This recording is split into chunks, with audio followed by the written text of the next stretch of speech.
Welcome to week 3 already. Week 3. And you know, it doesn't. Week 3 of the SLS. How has the time passed so fast? It really doesn't I make don't any know. sense. To me. It's crazy. It's crazy. Christmas is over. New Year's right around the corner.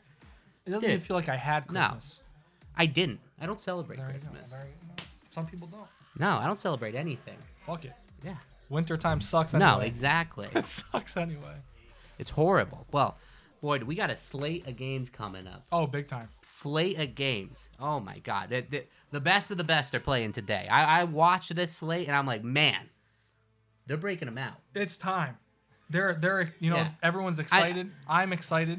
My you can lobster's tell. excited, You as can you tell can this see. man's Look at him. Now, some people might say, hey, that's a crab. I don't care. That's a lobster, No, all right? what's you the know difference? what? You know what? You're not paying for it. It's a lobster. Right. They're all the same. They're all the same, you know? You eat it. You Crustacean. Steam, you get a seafood place. Oh, yeah, it's all the we'd same. be remiss if we're not going to introduce lobster.sls.lol. You guys know at this point. Yeah, you guys know what we're about. And you know what? You don't even need to know what we're about. Just go to lobster.sls.lol. And your life will be better off for it. Yeah, see what it's happens. That simple. Who knows what could happen if you go Yeah, who knows? anything. You could even win $1 million. You could be that guy that, tries to lurk in like female streamers' Twitch chats and, saying, oh man, I just can't get a girlfriend, man. Nothing's going right, man. Dude, I just don't have any confidence. Boom. You go to sls.lol. You're going to have all that and more. Absolutely. And, that's just ever since I was born. I always had an affinity with the lobsters. I would go to the ocean. I would look for them. And eventually I found one. Well, yes. And then it died like very shortly afterwards. Before I took it out of the water for too long. Oh, yeah. I didn't really know what was going on. But what's strange about that is that connection you had, it was almost like a third father to you. Absolutely. Oh, yeah. I mean, I've already had 2, like you said. That is definitely, he was my third. Mm-hmm. I don't remember his name, though. So how many fathers are you up to at this point? So let's see. Lobster Man, that was about 34 years ago. Actually, I've lost track. How many Dang, fathers. that's a lot of daddies right there. Well, you gotta love that. Well, you have fathers, then you have daddies. There's a difference. I've had many daddies. Not in your case. Right. Plenty of fathers, but daddies, multiply that by a couple figures. Ooh. Oh. Yeah, they don't. Well, then. They just love it. Well, alrighty then. But so we got to introduce this first absolutely. matchup coming up here. Who we got? We got Novasphere. Beautiful. Those guys were going absolutely nuts last week. Novasphere Incredible. going crazy. And then on our other team, what do we have? We've got the we Goods. know the teams. I know exactly who's playing. Don't worry. We know the teams. It's absolutely the Goods. Novasphere and Team Revenge. Oh, of course. Man. And what a good, what a good A heavy hitter team name. matchup already? Yeah, Come a great on. team name. 2-1 for both teams. So really, Revenge is about to get revenge on Novasphere for their one loss. Yep. Even though, they didn't get Oh, it's going to be a bloodbath. And we sure hope so. Absolutely. We want it. Ooh, and here we are, getting right into the pick ban here. Going to have Novasphere on the blue side and Revenge on the red. And, whew. Or is it the other way around? I believe Novasphere is on blue. Nope. This is correct. All right, we're getting a last-minute word from our producer that he does not know how to put things on the website. But that is A-OK. On the SLS, it's not about quality. It's about quantity. Absolutely. That's what. Huh? Yeah, it's fine. Oh. So, all right, we got the Viego band. Scary guy. Get him out of there. Yeah, who He's a wants ghost. Diego in He's a your ghost, game? but he's And a human. the cat. Honestly, there should be a 7th ban that's mutual for both teams where you just ban the cat. Reserved for Yumi. Get the Yoomster out of there. No one sure. wants to see it. What game were you in? Was like, man, I am glad Yumi was in that game. I mean, so lazy. It's just a lazy champion anyway.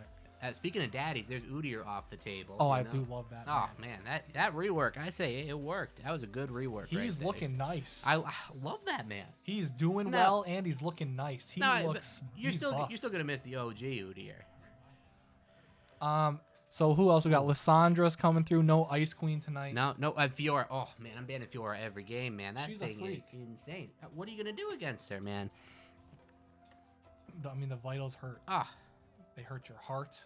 She's looking pretty good too, so Ooh, first pick Graves here. A little bit of early damage, early aggression coming out. on the side of Revenge. I'm liking the Graves pick here. I like Graves. He's fun. Nice solid jungler, fits into a lot of comps. You remember the old Graves? Ooh, yes. Fun to play. Back when Buckshot, boom, just damage. Your ult, boom, damage. It was nice.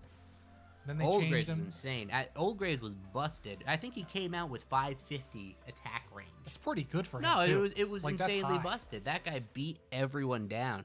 Ooh, the little Jin Zhao and the Zillion. Ooh, wow. Ooh, I'm always loving the Zillion. Get a little Chrono Shift action. Nobody's dying on the Rift today. Yeah, Zin and Zillion's a little scary. You're gonna speed that like guy up. it. Make sure you can get in there. Yeah.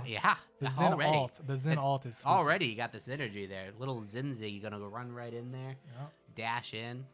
Get all that slow, big ult, knock everyone around all over the place. Beautiful. Now, how are we going to respond here? Ooh, one of the newer champs, Renata Glass. You know, speaking of Never Die, now we got both teams here with some death immunity. Look at that. It's that good. And It's too good. when you can enrage the other team, make them attack each other. Yeah, all of a sudden, this great team comp you're drafting, boom, it's their team now. Exactly. Well, I mean, the ult does move a little slow. You can get out of the way sometimes, but if you're good at it, do it Fog of War, boom, you can turn a fight by yourself. Insane. But she's man. a cool champ. She's definitely a Dami mommy in the bedroom, I would say. Oh, yeah. Looking like it. Oh, she's in my bedroom every night, you know? Fantastic. You're just scrolling, man. You know, the fan art. Ooh. Wild. It is wild. And whew, the wrong person got a hold of my search history, I'd be gone. Zeri coming through. For a Team Revenge, a lovely pick, always fun to see. Yeah, dude. Fun champion. That thing is a gnat. I hate Zeri so much.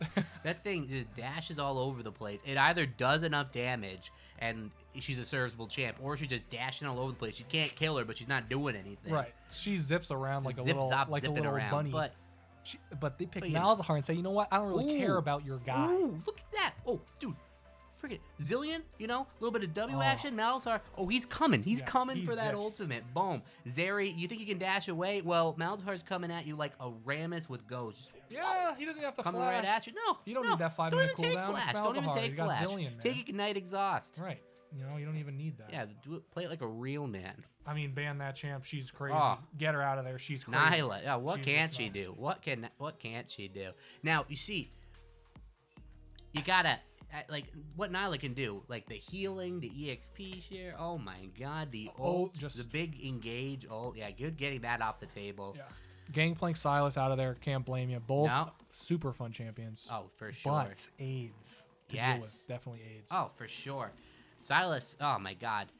If you want to pick a team comp with a lot of good ultimates, you gotta ban that Silas. Yeah. You know? So all of a sudden, boom, you got a lot of great ults. Well, now Silas has all of them.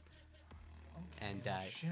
They don't want the Shen on the Zillion, Zin. No, because Engage. Because they think you ban the Shen, you already got the Zillion. You could farm a hyper carry right now. You got the Jin Zhao for Peel, Mal's for Peel. But the Akali pick, interesting here. Looks like right now, judging by this way we're shaping up, we got an Akali top, maybe a Malzahar top. Response with the Victor. Okay. Okay, all right, I can see it. Victor's got a. If it's a Akali mid, Victor's got a. Yeah, he got a good laning phase. Malzahar has got a good shove, but Victor can match that pretty decently. So you know, Victor, a very safe pick here. Very safe. How are they gonna wrap this one up? And a Vala there. Okay. They want They want someone who can actually live. Yeah. Some beef, some bear. We like to see the bear here. Some tower dive action coming in early. You know, running in. I will say though, the hard engage on the side of Revenge, it's not the greatest. It really isn't the greatest. No, but. Are they locking in the Jacks here? They're locking in the Jacks. That team is scary, I'll tell you. Whoa.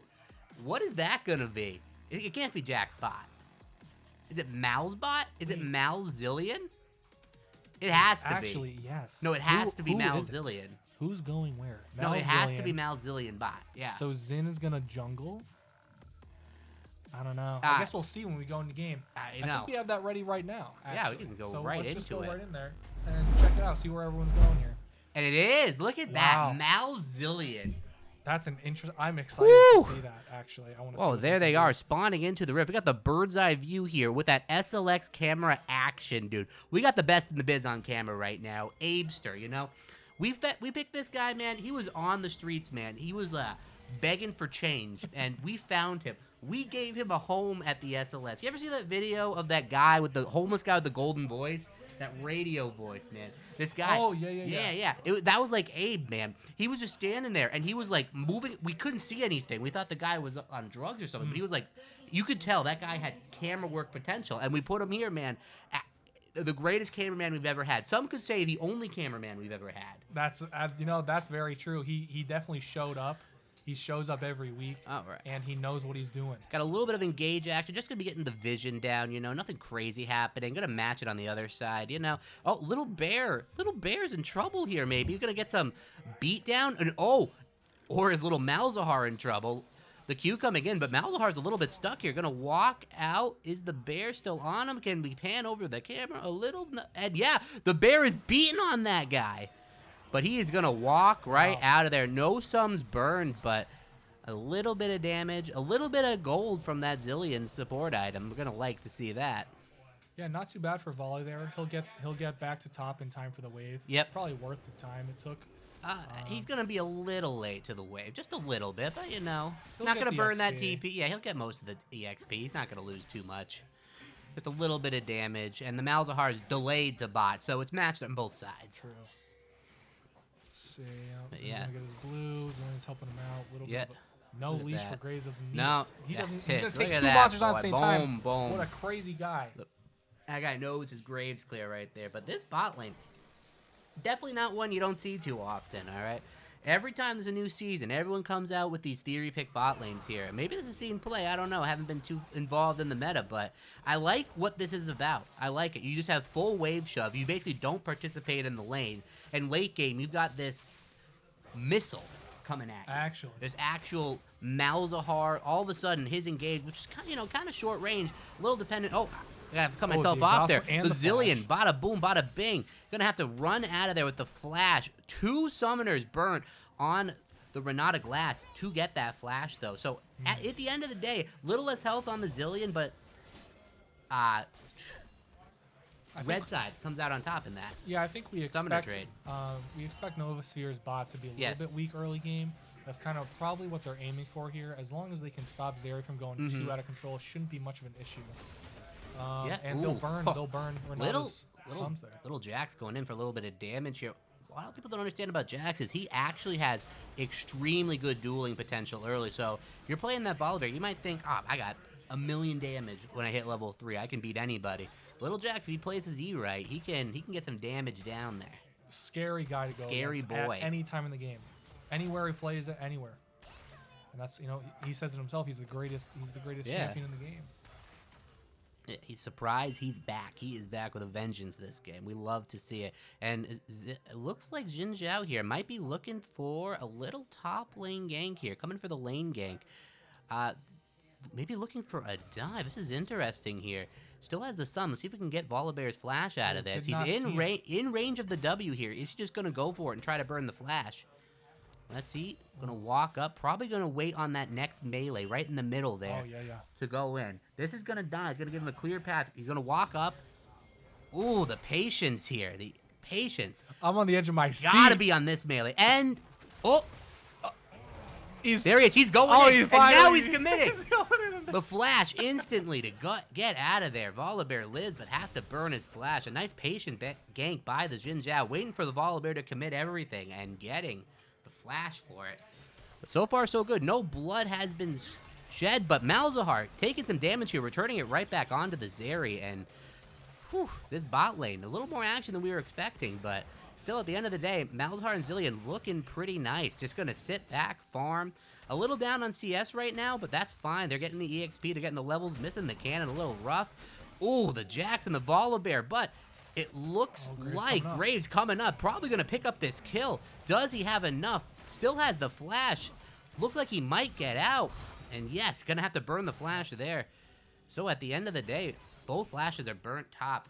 Effective ganks by both junglers. I think worth flashing there for Jax. Definitely Graves was going to take him if he did not. And we go back to bot lane here. We had a pull on Zillion, actually, from Renata. Did a decent amount of damage. All Malzahar had to do was Zeri, and they ran away. Boom. It's that simple. That's all. I think that they're kind of scared. They're gonna reach a point. They get their mana item. They're just gonna shove that wave out every time. Doesn't even matter. They can just AFK, push the wave out. Zillion bombs on top of Malzahar burn, gone. Voidlings, gone. They're not sure what to expect. I think it's obviously, like we said, it's a very uncommon lane, but you know, you can't just dip. Yeah, you got a pretty decent CS lead actually as Zeri here, 17, 18 minions. And you're gonna run into that sometimes. A little hard to last hit on the Malzahar, you know. You don't have the extra AD that Zeri has with the Doran's Blade, but that'll eventually get normalized. You're gonna reach a point where the casters are gonna die to 1E, but Jin Zhao with the gank here. This is almost certainly gonna end up into a kill. Going for the Zeri, but realize Renata does not have flash. That is going to most certainly be first blood. Going over to Zillion, getting the last hit, but that's okay. First blood to the side of Novasphere, and they're off to a great start. Yeah, and you see Zeri jumping over the wall right in to Avatar on Novasphere Gaming. Jin's going to be like, you know what? I don't really care about that. Oh, but the aggressive play by the Akali. Does she have enough here to finish this off? Gonna go in. Oh, wow. The blast cone by the Graves, but is this enough? Akali's still looking for this and gonna have to call it off. Flash burned, and Graves not having to burn anything. That is an advantage mid for the Victor. Akali looking for the play, but not quite finding it. Yep, a lot happening there. But that is going to lead him right to the dragon. So, you know, you burn the flash, you don't get the play. You get the dragon prio, though, but they're not going to leave. They're not going to let this go for free. Gray's hanging around, and so is the Renata. Victor coming over, too. They're going to have to give this up. Definitely want to The Jin Zhao's nearly half health, and I don't think there's any ult on the Akali either. Akali taking a massive amount of damage here. Zeri just free hitting away. And is it going to be enough to finish him off? Akali running for his life. Zillion right there behind, going to sacrifice himself for the team and try and save his Akali. Looks like he's going to succeed in that. Zillion. Wow. Oh, Zillion saving the team. Akali almost going down. Malzahar has no HP. Graves has no HP. He's got to be careful with this little dragon here.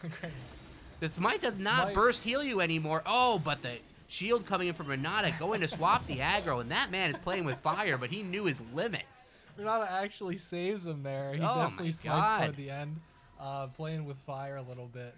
Literally, I guess, Chemtech fire. But yeah, that was pretty good. They'll pick up the dragon for Team Revenge after that little scuffle they had down there. And it's a little bit of a reset for everyone, it looks like.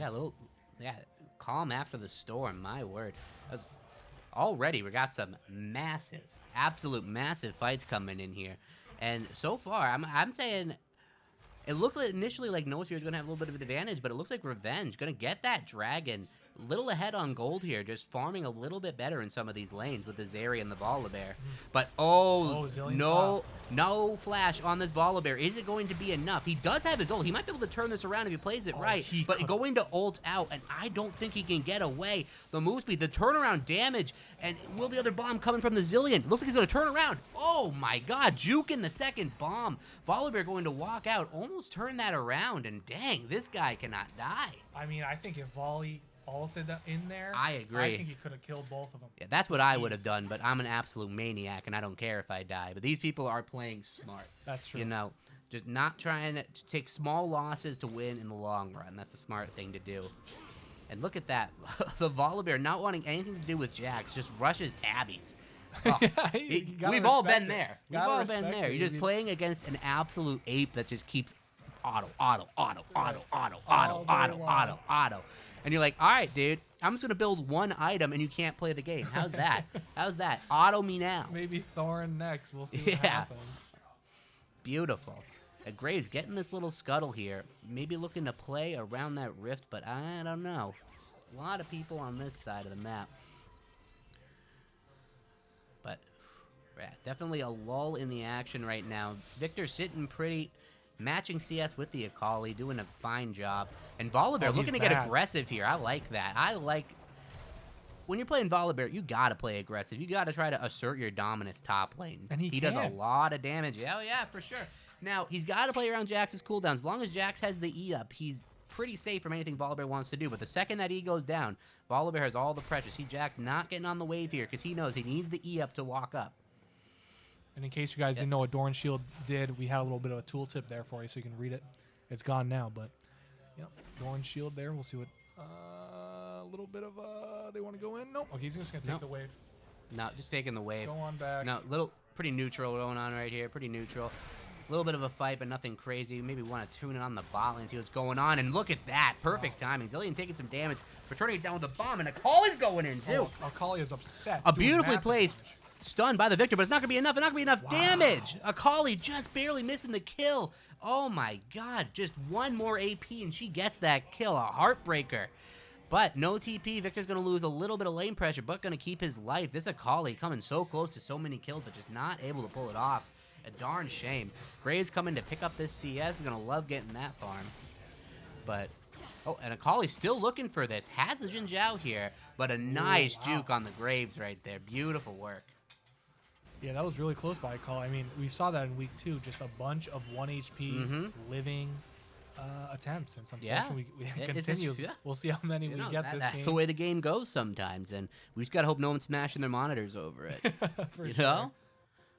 Definitely not worth. No. But yeah, Victor, definitely more vulnerable here.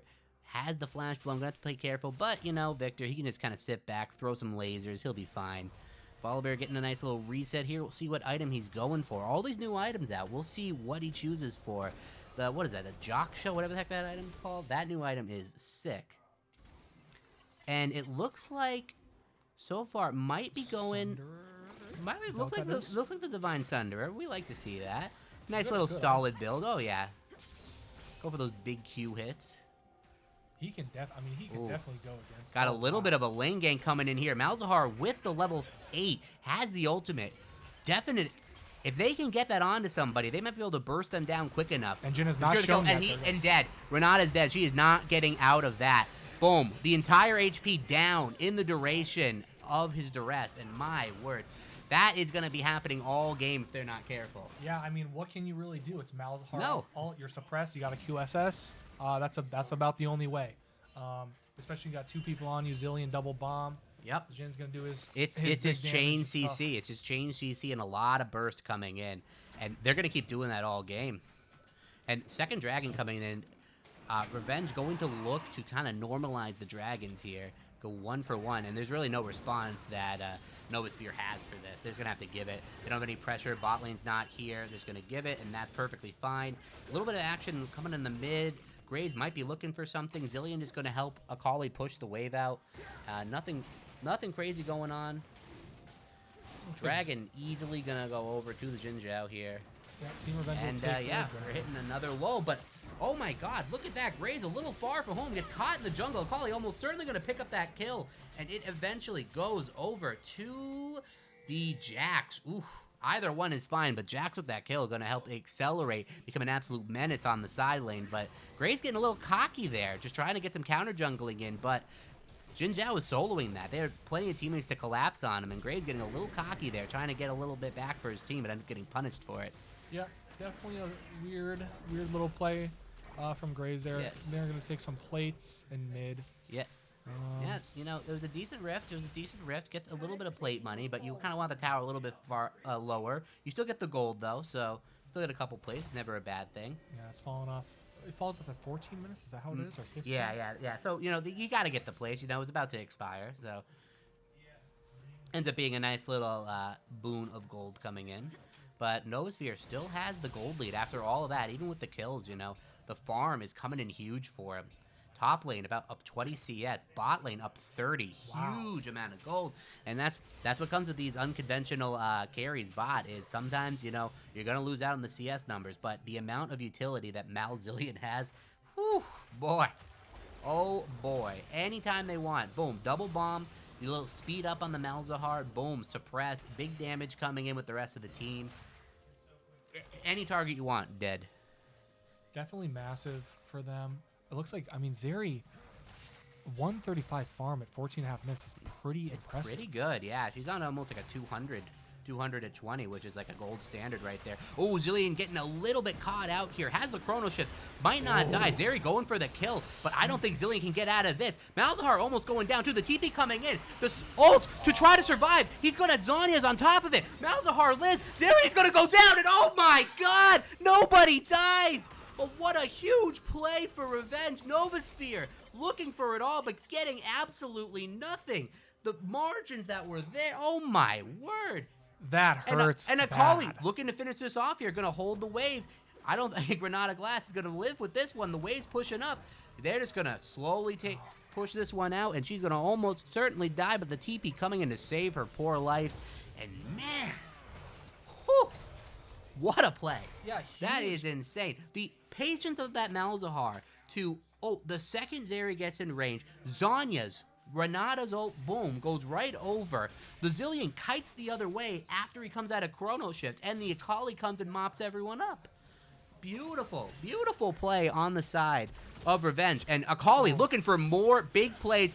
Oh, Victor's no chance here. Pushes the W in a good spot. The ult gonna go for a revenge kill possibly, and just a tick away from that.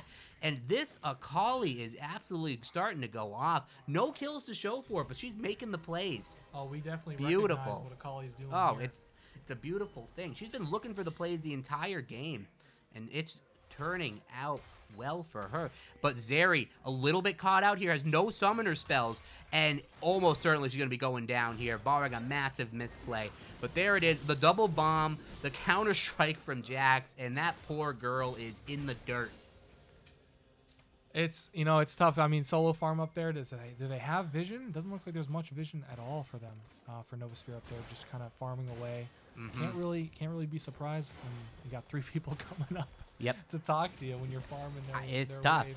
It's tough. Rift after that yeah. to follow up. This is a massive swing. Like, the gold's not reflecting it, but there's a huge amount of tempo on the side of Revenge right here. Just the ability they have to make plays is absolutely astonishing. And while the gold is still fairly close, a K gold leaves nothing to laugh at. And momentum-wise, you got to feel like Revenge should have been the driver's seat. 7 kills to 1. Oh yeah, they're doing work in these fights. I mean, even like you said, the gap is very small for gold. K and a half doesn't really seem to matter at all. It's a small advantage, but it definitely seems like they have a bigger advantage at this point. Yeah, that's their second rift going to mid. Gonna break mid. This is pretty big here. Gonna try to open up that map, control the center, get vision control. There it is. Try to get second charge off if you can here. Want to defend the rift. You don't overcommit for this. You probably just give it. Yeah. Okay. There it goes. It's a shame, but Rifty always wants to get that second charge off, but it's not the world's rigged against him. Absolutely. It's sad. It looks like Zeri just got a solo kill on Malzahar top lane, which is great. So definitely popping Immortal Shield bow for her. Solo kill, but Renata does go down for it, so I don't know if it was even a solo kill.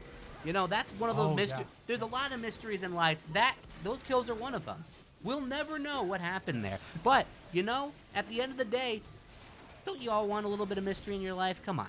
Yeah, that's a beautiful thing. Gotta love the surprise, the suspense. But one thing we do know, this dragon is almost certainly going the way of Revenge, and certainly it does. And, at the end of the day, Zeri does get that kill, but that's another kill going over onto the side of Revenge. So, Malzahar getting even stronger. Jax already has 2 kills. Volibear looking for the play here, but the Chrono Shift on the Zilean, are they going to finish him off? I think this is going to be enough, though. The Zilean, there's no way he is not an escape artist this time. Almost certainly going to go down. One Fallen Leaf picking up that kill on the Graves and getting a little bit of momentum back here. Novasphere is not going to go away quietly.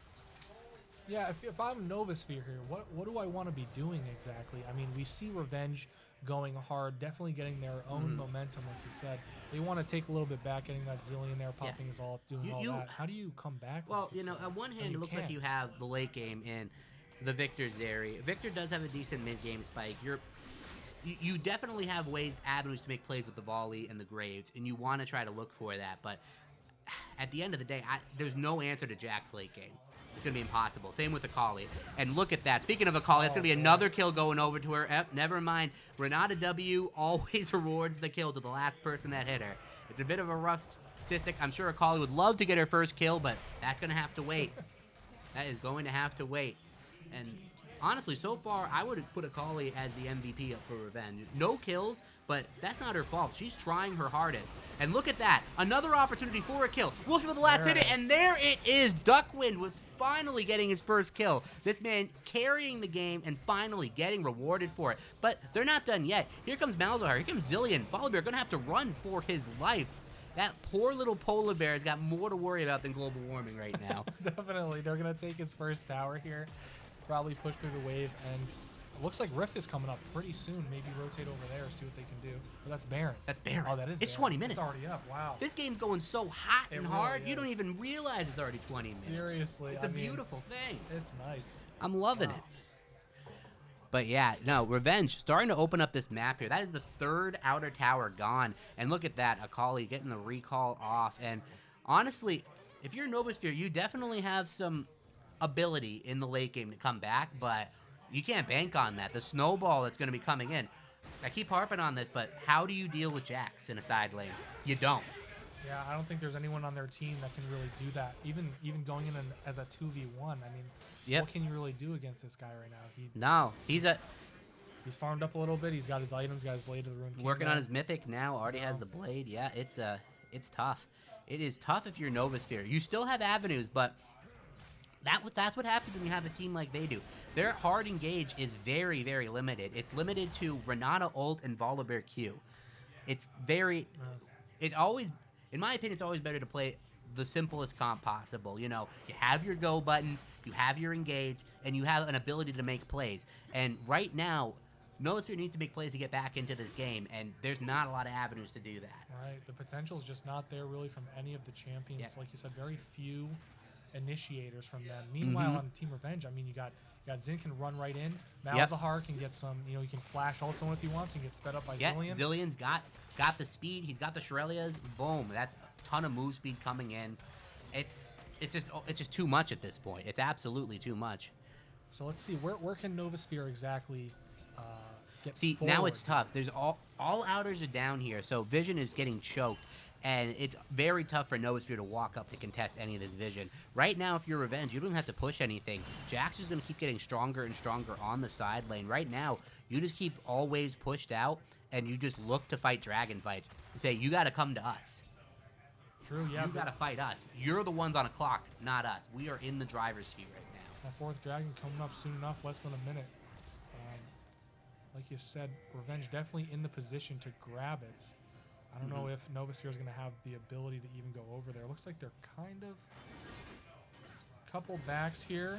Maybe they want to get some buys in before the fight. Trying to get as much gold in their inventory as possible, but I don't know. At the end of the day, they're going to have to look for the perfect engage. Now, with the Renata, we haven't seen the Renata Glass in a team fight yet. She can turn the tides. The Victor with massive damage, too. There is a huge amount of team fight potential on the side of Novasphere, and if Zeri can just free hit the entire time, there's a chance for anything. But the problem is, they're really good at their kiting. If they have to engage going forward, it's a different story. Different story. But if you're going into Renata Glass, going into the Zeri, you're playing right into their wheelhouse. But it's going to be really, really tough for Novasphere. Novasphere are going to start to threaten this Baron, but it's obviously a bait. They're just trying to catch them in a bad rotation here. Going to put the pink ward down. They know what's going on, and they're going to start it. This is a very interesting play, trying to catch Revenge out in a bit. Just trying to catch them napping. They're not going to actually do this, but they're hoping that Revenge does something. They're hoping that they are. I mean, Zin's down on Dragon. They want to see what they can do here. There's no smite. Zin's at Dragon. They're going to try to flip this, but, I mean, there's no smite, but there is damage coming in right here. They can win this 4v5. I'm almost certain of it. Volibear going in. The movement speed pops. They're going to run kite out. The Baron not resetting. They're going to have to do something here before they kick the Baron. Akali going in. Huge damage coming in. The Renata Glass ult hitting everybody. Big damage, but it's not going to be enough. Jin Zhao's here in time. The Baron has reset, and there it is going in. The big ultimate. Jax coming in with the counter strike. Volibear about to go down as well. Akali picking up the last kill on the side here. The Renata Glass is not... Oh, the Graze is not long for this world. That's 4 picked up for nothing, and the Baron, and this game is basically over. That's tough. I mean, they had the Baron going there. Akali goes in. The entire team of Novasphere spreads out, and they do not kill her. That is the one mistake there. It gives Zen enough time to come on up. Absolute massive engage by the Xin Zhao there. Knocking, just focusing one target, knocking everyone away. Jax coming in to mop up with the Akali. Malzahar focusing down that first target. It's just a beautiful thing. And Novasphere had their opportunity to go, and they missed it. They missed not opting in to a 4v5, and that's what's tough about their team. Their go button is very hard to execute. For sure. So they get the Dragon there. They get 4 kills, and they get Baron. That's gigantic for Team Revenge, especially at this point in the game. They have Baron. They can push out their lanes if they want. Looks like top's already there where they want it. Bot has a little bit of room to move, and they're just going to go mid and get that stuff pressured in. Right now, the only thing you need to do is 1-3-1 this. 1-3-1, just keep rotating the mid to the side lane wherever you have like pressure. It's just no one can face Jax, nobody can face Akali. There's no answers. And it looks like they're going to bring 2 people top here to maybe meet the Jax. We want to pan over to top real quick. Jax going in on a 2v1. I'm only reading this by the minimap. If only we could pan top for a split second. Please, for the love of God. And boom, we're hitting it at the last minute. Jax going in. Can he get the 1v2? Cannot. Xin Zhao coming in, going to finish off the Volibear at the end. And, man, that fight was... Again, you know, the mysteries of this world, we'll never know how that fight started, but we'll certainly know how it ended in a 1-for-1. If you're on the side of Novasphere, you don't mind that. A little 1-for-1 action, not too bad, but Akali going in, trying to get another kill, but maybe she bit off more than she can chew, but no, gonna get out of there. The Zeri ends up dying. Akali running for her life, getting sped up by the Zillion, and another Malzahar ult, and Graves is almost certainly gonna go down. The Chrono shift onto the Akali, but Akali's gotta run. And Graves barely surviving that. And the minions? No, it did not. The minions end up finishing it off. And Akali lives with that 1 HP once again. And I don't know. Novasphere's got to... Might have even been the E from the Malzahar. Hard to tell, but man, Revenge is rolling. Yeah, they're definitely doing their job right now. They got those 3 dragons, the Baron. Look at that Malzahar. 7-1-4. Just absolute a beast right now. Just can... get any engage he wants, and at the end of the day, that's what it is. Revenge, so many opportunities for engage, so many opportunities for playmaking, and that's what's winning them this game. For sure. And it looks like Volibear is going to be in a little bit of a weird spot. He's going to stay, try to defend the lane from Akali. Looks like Akali's going to... maybe she'll stay down here. Looks like she is. Maybe she wants to get a kill on him. At this point, they're probably just looking to reset. Baron can't be... Baron can't have there's too much life on it here. They're not going to look for anything too crazy. Probably just siege out the rest of this and just look to get the soul. They look to secure the soul. That's what their game plan is right now. Not trying to do anything too crazy. A little bit of action going on the bot side. The vision is pretty stifling. Xin Zhao might look for something here, but with the 2 people under the tower, I don't think they have enough.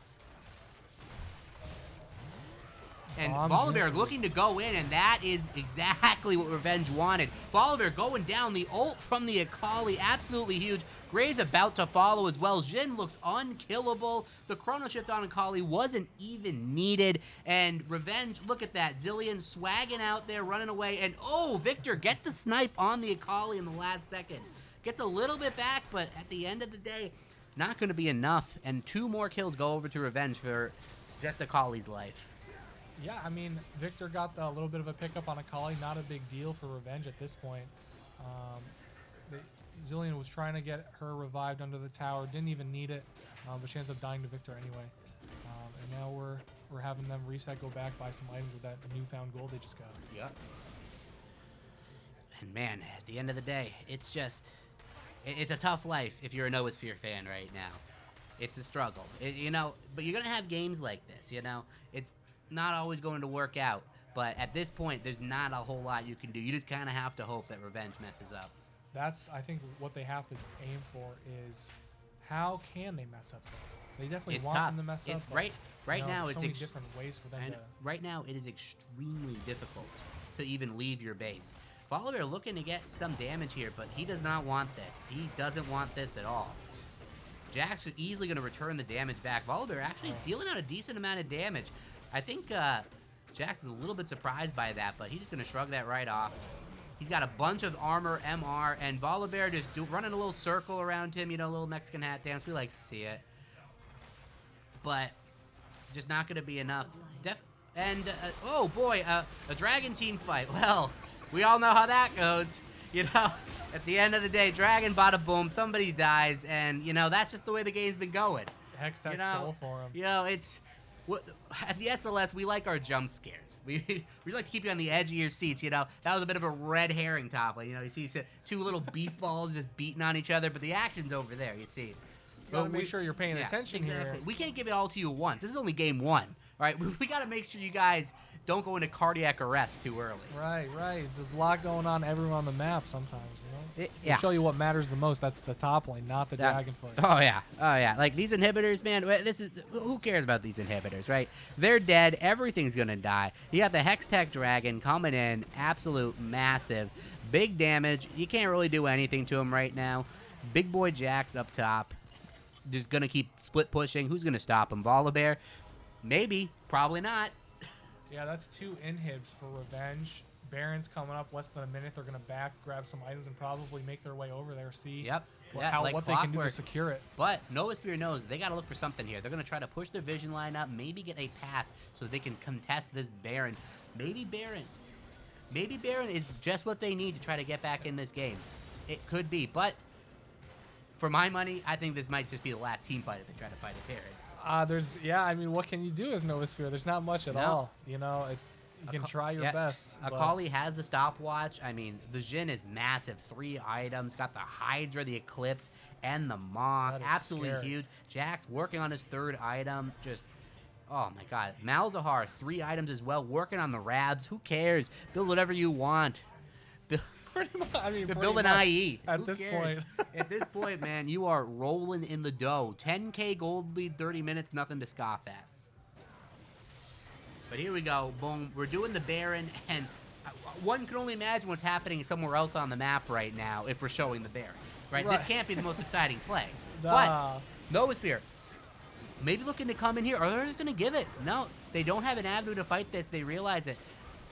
Graves just going for some counter jungling. Not really sure what he's up to, but that's Baron for free, and this blue buff not going to taste very good when you just lost Baron. Yeah, definitely not good. I mean, I don't know. Uh-oh. Little Volibear caught Zilean. Lasagna's popped the stopwatch, and it's not going to matter. Yeah, Zillion's going to slow him down, and my god, the Volibear cannot move.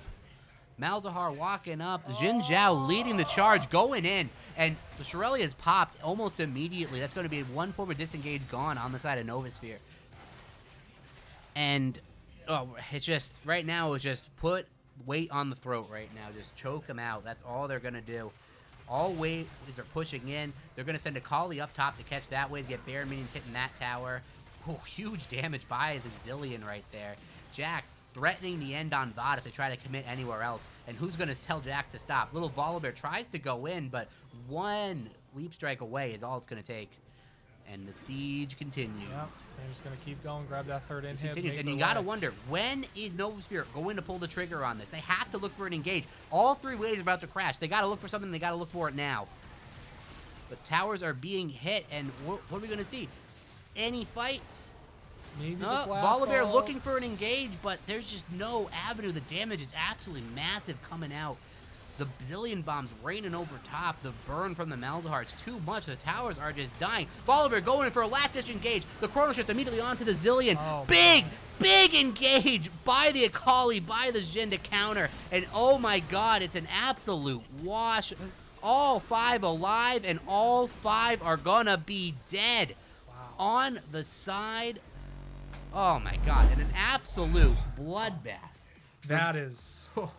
Revenge was ready that game. That game started off, looked a little bit close, but Revenge with Akali in the mid just pedal to the metal. Just saw blood and just kept going. Just boom, boom, boom. They did some serious work, as we can see with the stats here. Yeah. You see the gold differences here on some of the different roles. I want to highlight something. The mid laner, Duckwind here, look at that.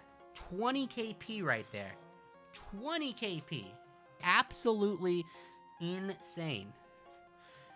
Absolutely insane. You know, you're not seeing it on the kills, but he was involved in nearly every single play. That man was everywhere. Oh, yeah. Look at you can definitely see it in the damage. Highest damage in the game. Over damages everyone on the enemy team by a lot. I mean, by significant margins there. Just everywhere doing everything. 22k on the Malzahar, not too shabby.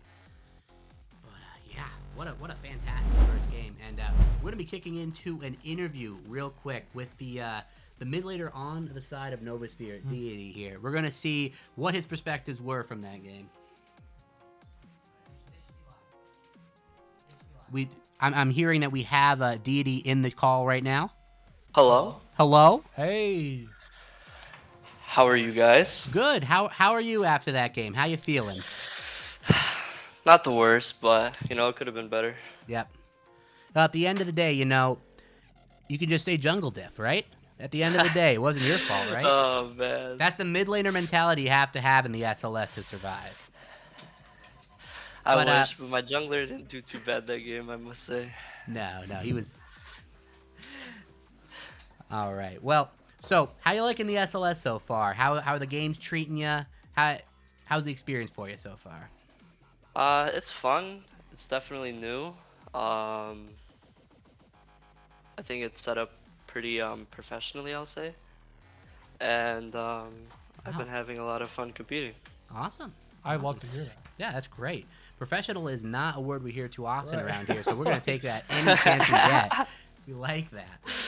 Uh, That's beautiful. That's not scripted. We're not paying him. He is not paid to say that. That is just True. one man's honest opinion. Didi, glad you had a good time, and you know, in the league so far in total, 2-2 record, really not too bad for the team. What do you think? Where do you think the main issue was in the game you just played here? Where do you think it really had its turning point for revenge? I would definitely say the turning point was after 15, because their pre-15 was actually not bad. Mhm. We had losing top mid with matchups, and we became even and even up in CS. And then Zillion started roaming, and then we couldn't make a counterplay on the map, and then they just kind of took over macro. Yeah. Yeah, I mean Zillion, he's a And pain, huh? That guy, jeez, man, Yeah, that one play bot was killer. he was. Was killer. yeah, Two when people, Akali cleaned up, yeah, two people almost dying. Man. They played that as about as good as you can. You know, it's that play goes the other way. You know, we might be talking to the victor right here, but you know, that's the way it crumbles sometimes. It's tough. That's League of Yeah. Legends for you. But yeah. But yeah, you know, at the end of the day, you know, there's a whole big season ahead of us. And Yeah. we got a fan question here. How's inflation been affecting you? You know, it's been a hot topic nowadays. But how's that hitting you? inflation. Inflation. Yeah, I don't. I just read what's on the prompter, so you're gonna have to work with me here. It's pretty bad, I guess. Not Considering too the bad. fact Yeah, that I live in exactly. New York. Everything is expensive, you know. Yeah, it sucks. Yeah, it's not the best, but at the end of the day, League of Legends is a free to play game. Exactly. But, and I'll yeah. spend But you know thousands what? on those skins. Yeah, the skins, man, they'll get you. And the skins, even RP's been increased, man. It hits everywhere. They raised the price on our. They raised the price. Oh yeah, they Oh, need yeah. the money so Oh bad. yeah, you know it. Jeez. Yeah, they really did. I know. It's a sad world we live in. But Didi, you'll get him next time. Thank you so much for joining us, and we'll catch you later. All right, thank you. Can Have I a give good a night, shout out? Thank you. All right. What was that? Yeah. You do. Oh, you. Sorry, we can't hear because everyone's talking. Of course, do a shout out. Yeah. All right. I got a shout out to my boy NSG Ren in the top lane. Ooh, very nice. Told me to give him a shout out, so I said I would. Yeah. There you go. All right, and I like to do a shout out as well. It's a little weird for a cast to do a shout out, but I got my boy Chase here. He just completed his internship at a carpenter. It was incredible. This man has been trying for years to become a woodman, and he's finally achieved that goal. Oh, excellent. Yeah. Funny thing is, he never even touched wood. Wow. There's no lumber. Didi, I appreciate you, man. Have a good night. Oh, I think he left. Oh, okay. I think we kicked him. Oh no. All right. Oh, All right. Got more games coming up. All right, but you know, at the end of the day, it's been what? How long has it been? Like 40 minutes? And what are we doing here? We haven't even brought up SLS Lobster. Seriously. What are we doing? At lobster.sls.lol. I don't have to explain it to you more. You're going to go there. You're going to click on it. You're like, what's that? You already been there? You're going to do it again. Is it funny? I don't know, but I'm reading the prompter. I have to say this. I'm contractually obligated. Do I think it's funny? Doesn't matter. Lobster.sls.lol. Go now. Look at the hat. Look at me. Lobster. Now. Check Go. it out, man. It's pretty good. Go. We're also going into a small break before the next game. Little break, but you know what? Stick around. In the meantime, if you thought that was good, well, it's all downhill from here, but stick around to watch it happen. For sure.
Hello. Hey.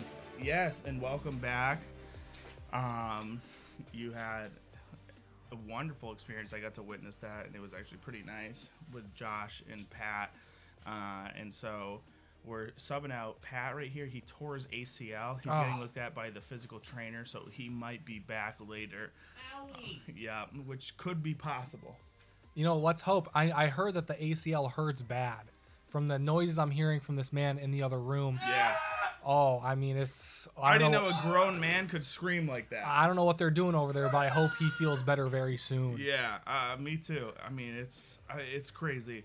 What I thought I'd never witness, it happened to me at such a young age. So I hope we have therapy here. Or? I'm pretty sure it's like after 10 years you get therapy. Is that true? Because I know the massage therapist comes through once a month. So I reserve my time for that. Good. Yeah, but I didn't know that about goes physical fast. Trainer. Yeah, It goes I'm telling quick. you, like an hour, it's gone. It feels like 10 minutes. Right. I feel like part of the problem is I fall asleep. They actually do a very good job over here, and so like, I wish I could stay awake from it, but it just feels it's so comfortable. So do you talk to him when you're getting a massage? A little Do you bit, talk yeah. to him? Like I'll be like, I hold a ton of tension in my shoulders and stuff like that. And Raul, he's great. He's great, dude. He like digs in there. It's almost like he has lobster claws for hands, and he just gets the job done. So Raul, if you're watching this, I appreciate you. Wait, that would make sense if he had lobster. Have you ever looked at him before? Does he look like a person? No, actually, think about it. He kind of tells me to just kind of lay there on the floor or on the bed, and he just comes over. Yeah, I don't know. I mean, that's up in the air. I mean, he could be a lobster. That's up in the air. He He could be. He actually could be. He could be. I mean, you could find the facts for yourself at lobster.sls.lol. Is Raul a lobster? I Yeah, mean, that's the top debated question of the evening, and it probably will stay the top debated question. But we'll find out. We'll find out one day. Yeah, I mean, that guy, he did some work on me. I'm pretty sure my arm is controlled in my brain now, like it's my leg. So, like, if I want to move my leg, like, I want to move my leg right now. Oh, that's crazy. It doesn't make any sense. Yeah, nothing like that's ever happened to me. He touched something. Yeah. He wasn't supposed to, I think. That's forbidden. Why'd he do that to me? Right. I don't know, but I kind of like it. So here we got going into the next match over here is we're going to have Hard Hats versus Blue Streaks over here. So Blue Streaks we're a little familiar with. Been a pretty good team from what we've seen. Yeah, and you know what? Right away, they're going to ban out Vladimir. I think that's a pretty good ban. I would. I mean, Vladimir is one of those champions that can just be a problem for you, regardless of kind of what goes on. He's just annoying. Same thing with Camille. I mean, it's hard to protect a champion when Camille's out over in there. The Pike, a little bit of a rarity ban. I don't think we see Pike banned that much, to be honest with you. So it's got to be some scouting or something they've worried about through scrims. Yeah, someone hates him over there. Yeah, someone does not like him. I mean, he is a man that can kind of take over a game, especially with his roaming abilities. I've seen you do it plenty of times. Yeah, pretty early on. I mean, you just kind of rush Moby Boots and you kind of just make use of the map, and it's pretty awesome for him. But looks like, yeah, we got an Ezreal pick over here. Very comfortable, very safe pick. A lot of damage. He's one of those champions who can excel in being over there in the lane zone. He can farm pretty safely. He can be aggressive. He can be defensive. He can kind of, in my book, do it all. Ezreal, you can never go wrong with a champion. Vayne over here is another one where it's like, farm like hell and try to get some early game advantage if you can. For most matchups, you cannot, but with the right synergy, it's possible. And you can do a ton of damage, and it's very worrisome. Oh yeah, team. You just want her to be able to alt and do some work once team fights come around. She can. I mean, she's gonna tear some people up if she's got the gold. Yeah. We see Blue Streaks or Hard Hat. They banned Morgana, Mundo, and Kai'Sa, all very strong champions. Yeah, so focusing on the bot lane, I mean that's two out of 3 bans over there going to the bot side, where Blue Streaks is not worried about it whatsoever. They feel very comfortable at that point, and so they kind of make the bans accordingly. They say, hey, listen, our bot lane actually does pretty good. They're doing a good job for the most part, so let's kind of make this work. Yeah, I think. Oh wow. Okay, so Ezreal Blitzcrank. I mean, it's a classic combo. I feel like. Yeah. Usually you see, who's that? Wow, look how cute he is. So that's actually Raul, and I don't know who in the studio booked him for this time, but he technically should not be working right now. Thursdays were kind of off limits. Oh, maybe he's here for Pat with the torn ACL. Yeah, I'm getting word that Pat has actually booked him. He wants flown you Raul back. out. And he's over here. He's putting in work on Pat. Oh, definitely. It looks like he's out for his break right now. He's having a good time. Loves the camera. It looks like he's having a he loves it. I think he wants to give you another massage. Not right now. You know, I'm working. I always separate pleasure from business. Even though these happen to fall in the same category. He's actually flipping you off right now. So that cannot be true. I see him doing it. Look at him. Look at that. Get out of here. That's what he's saying. I'll tell you what. They might not look like much, but he has some fantastic hands. I mean, this man can make me feel like I'm in a movie. Dude, you're telling me, dude. This Raul man, dude, I don't even feel my ACL tear anymore. Is that true? I don't even feel it, dude. He must be magical. Dude, but I just got one question. My ACL's in my groin, right? Correct. Okay. Wait, that's where he's been touching like the whole time. Right next that's to the it. only thing he's been touching. Oh, wow. It's right next to it. That guy walked in the room, man. He just... Yeah, he doesn't speak too much English, but he knows where to go. That's right. Yeah. Blue Streak's picking Shen here, banning out Mordekaiser Silas. Yeah, dude, I tore my ACL. I was like, yes, ACL, ACL. Sciatica. That's what he says all the time. Yeah. And I love him for it. Like I said, great with the hands. He knows how to work his magic over here. But during that time, we had a couple bans over here. Silas, of course, getting banned out. Mordekaiser getting banned out. Lulu. And Renata Glass. So after Shen, that game last time, Shen picked up one of those deadly combos over here with the Vayne Shen. So it becomes very hard to kill her, especially with an Amumu pick like this if that does go through. Not good. Not good for the other team. Definitely not. Especially, I mean, Shen, Wukong, Amumu, Vayne, they're going for some bruisers, and they're definitely looking to get some crazy peel and or engage for Vayne. They want her to go crazy. I mean, let's hope that they can enable her, you know, to be able to reach that mid game with some gold and do some work. Gwen, a rare pick, and we see her coming through with the scissors.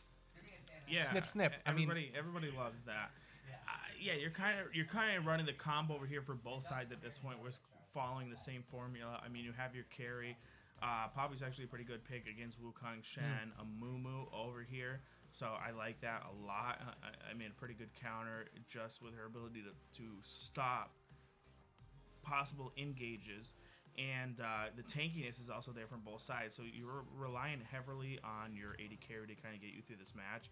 Cassidy, a very nice pick over here is where he has the safety net of being able to just farm and just make it to the castle win stage when he hits level 16 and his ult becomes like a 1 second cooldown. Absolutely can change the tides of the game, but it can be a little bit tougher with such a tanky team over here by the Blue Streaks right now. So, Cassiopeia over here. So, I mean, I almost want to give it to Blue Streaks simply from the fact where you could have a problem if you pull 3 of the 5 people accidentally. I mean, all they have to do is stack on top of each other, and a pull ends up being an engage for you. Right, definitely a shitload of CC, and that's kind of where they want to be, is right in the middle. So Blitzcrank, like you said, Blitzcrank pulls the wrong person. It might end up hurting. It might end up hurting Hard Hat pretty badly.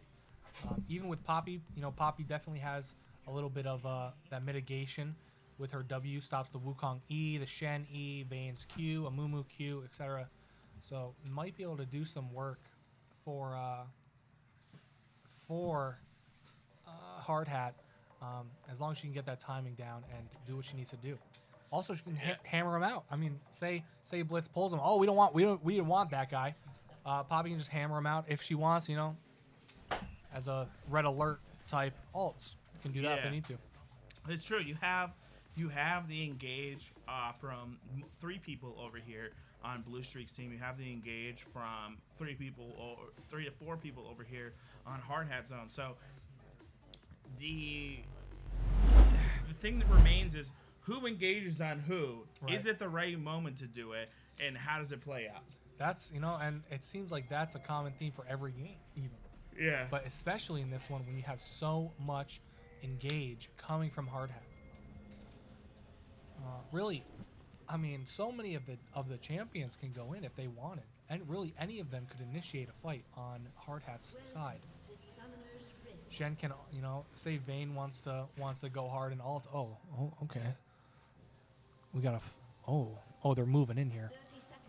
Okay, huge taunt from Shen. Blitzcrank already needs to flash and get away. Gets first blood from Wukong onto the Blitzcrank. Gone.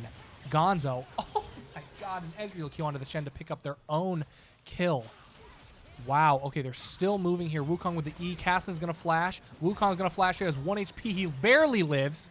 Oh my god! Yeah, so I'm going to tell you, there's a few ways to start off What the game. the hell was that? There's absolutely a few ways to start off the game.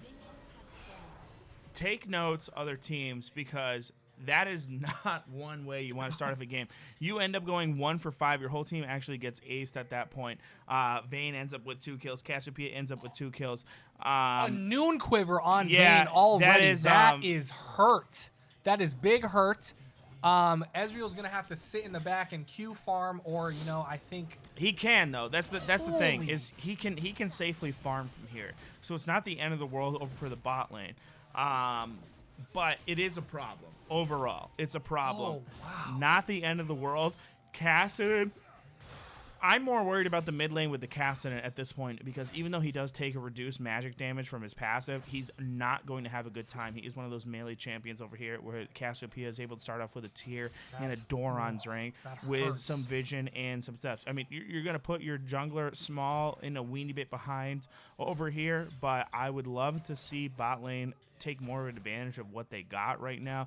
They still have the Blitzcrank pull. It is possible to just absolutely eliminate Vayne and get a shutdown over here. Ezreal can safely farm. So this is going to see what we see. I mean, look at how much damage that comes out over here. God. Absolutely eliminated over here. Ezreal has nowhere to go. The lethal tempo procking. Gone. What's going on? Yeah, that's a problem. So, I mean, you want to write it off? You want to just walk away from this one? You think it's going to be an FF15? I mean, I'm kind of scared. Noon Quiver already she had. Now, I mean, it kind of looked like they gave the kills to Vayne there. I mean, I know Blitzcrank had no flash.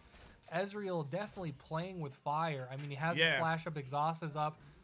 He just wanted it to, I don't know. They're both level 1, but I don't know. He just stayed right there. Let her attack him. I'm not sure. That's kind of crazy. It's one of those things where they're playing more into it than they should have. Not what you want to happen whatsoever. I mean, look at this Vayne. 100% KP. 3 minutes into the game with 4 kills, 3 assists with a 400 gold bounty shutdown. Noon Quiver Vamp Scepter. She's gonna have the shield bonus. Yeah. So she has what she needs. For the most part. We just obviously saw it, took advantage straight into it. I hope that Blue Streaks kind of corrects this and says, listen, we just messed up pretty bad Take a deep over breath. here. Yeah, but we're going to start playing towards the tower. We're going to let it push into them. We're going to have to miss XP. We're going to have to miss minion farm. But this is essentially the only way we can play it at this point. That's what they need to have a conversation of, not moving back over to here, because all it takes is one Mumu bandage toss, and you're in trouble. You're essentially gone, like we just saw. Yeah, I mean, Amumu, you know, he stuns with that bandage toss. If Vayne can get a condemn off. I mean, Ezreal has plenty of movement there. The problem is, if Blitz gets bandaged, where's he going to go? There's not much he can... Oh, wow! Yeah, Okay. Poppy taking a nice little shutdown over here. So We saw her that's peek her head out before, get the taunt. Yeah. Definitely came back off of cooldown for him, but then they end up getting him anyway. Yeah. Which is nice. That's a good old Poppy for you. They knew Shen used flash. And he teleports back up. He says, you know what, I need this bad. We're going to do some damage to Gwen, go right in. Taking no damage. Fantastic little engage from Shen.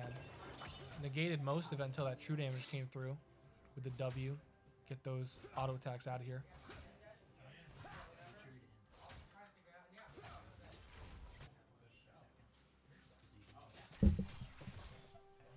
Still farming here, and as you can see, I mean, they got to be real cautious. It's tough. The Lobster Revolution is happening. Lobster.sls.lol. The Lobster Revolution. Hey, you know, there you go. You heard it right there. Make sure you check out the Lobster. It's on the screen. Yeah. Wow, I just popped into this game. Chase had to go get a session with Raul. I didn't got to go into much more than this, but man, what the hell happened in this one? What a freakish beginning. It is just nuts. You know, you have your Blitzcrank. Of course, you're going to want to... Looks like someone just died. Oh, yeah, Ezreal is dead. Ezreal died. I can't see the screen, unfortunately, at the moment, so it's tough. But okay, I'm back. Yeah, we got a lot of people down here. It's a commune, you could call it. Maybe that's not the right word, but that's what it is. The New Year's coming up. We want to make sure we get to see everyone. Yep. Yeah, we want to make sure that we enter the new year right, and that is together. Absolutely. Yeah.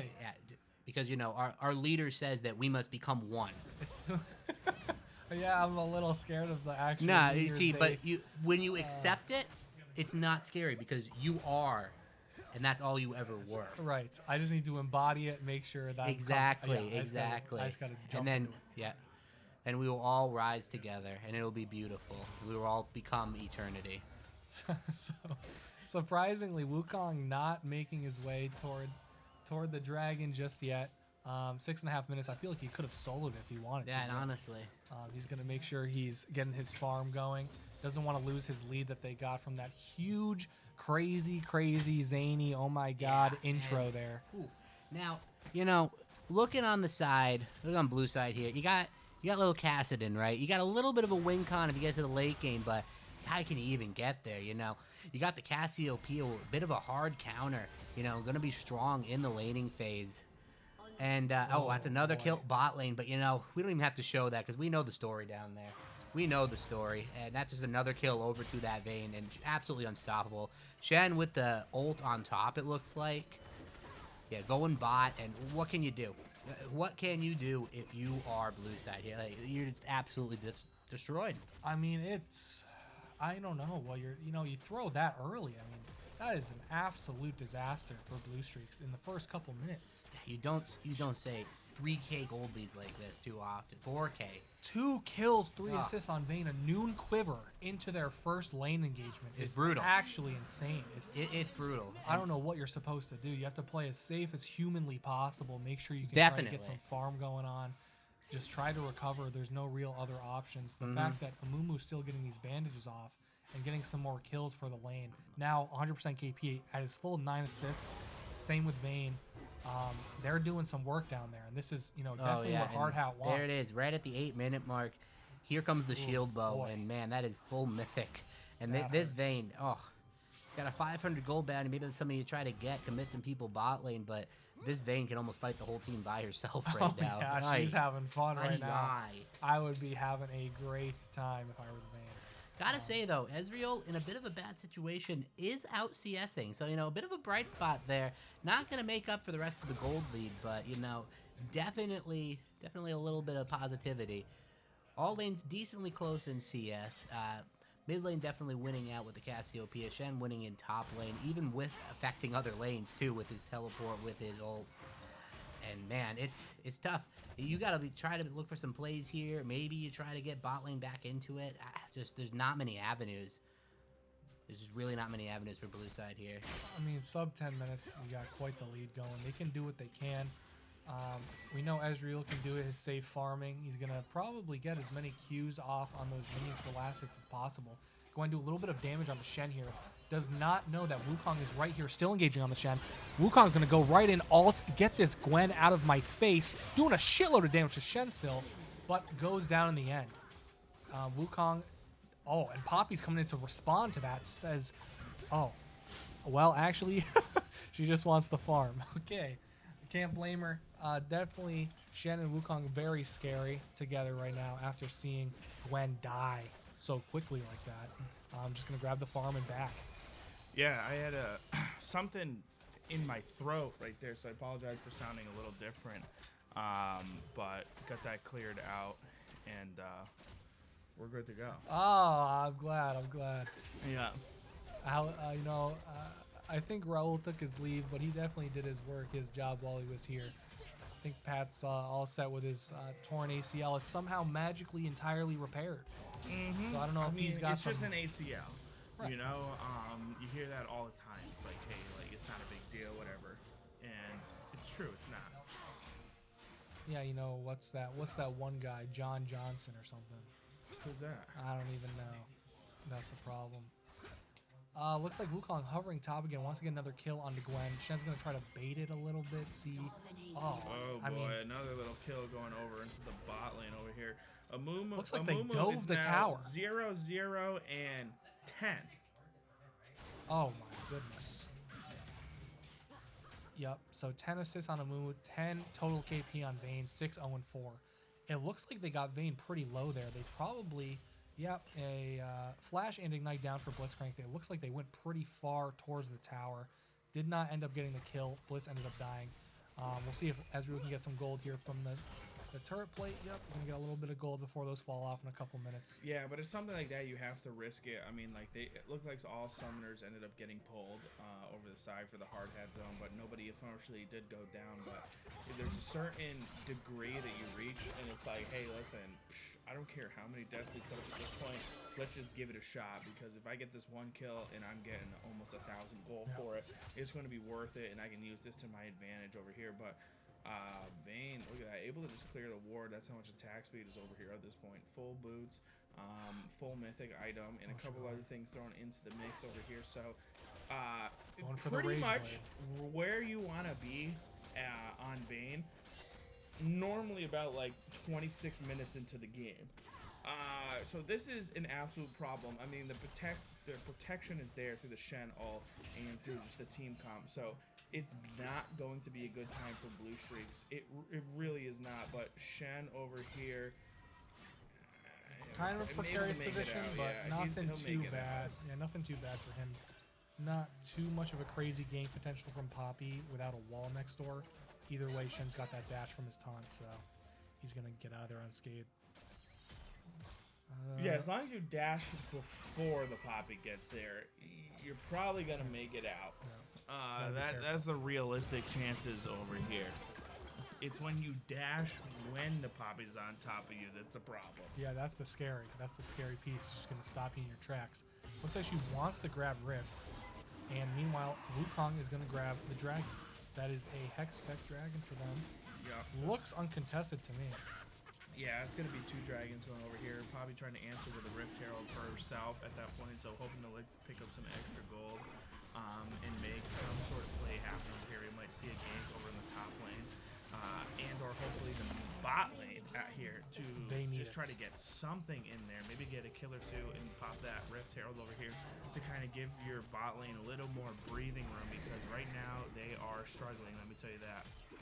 But it's going to be dropped down over here in the mid lane.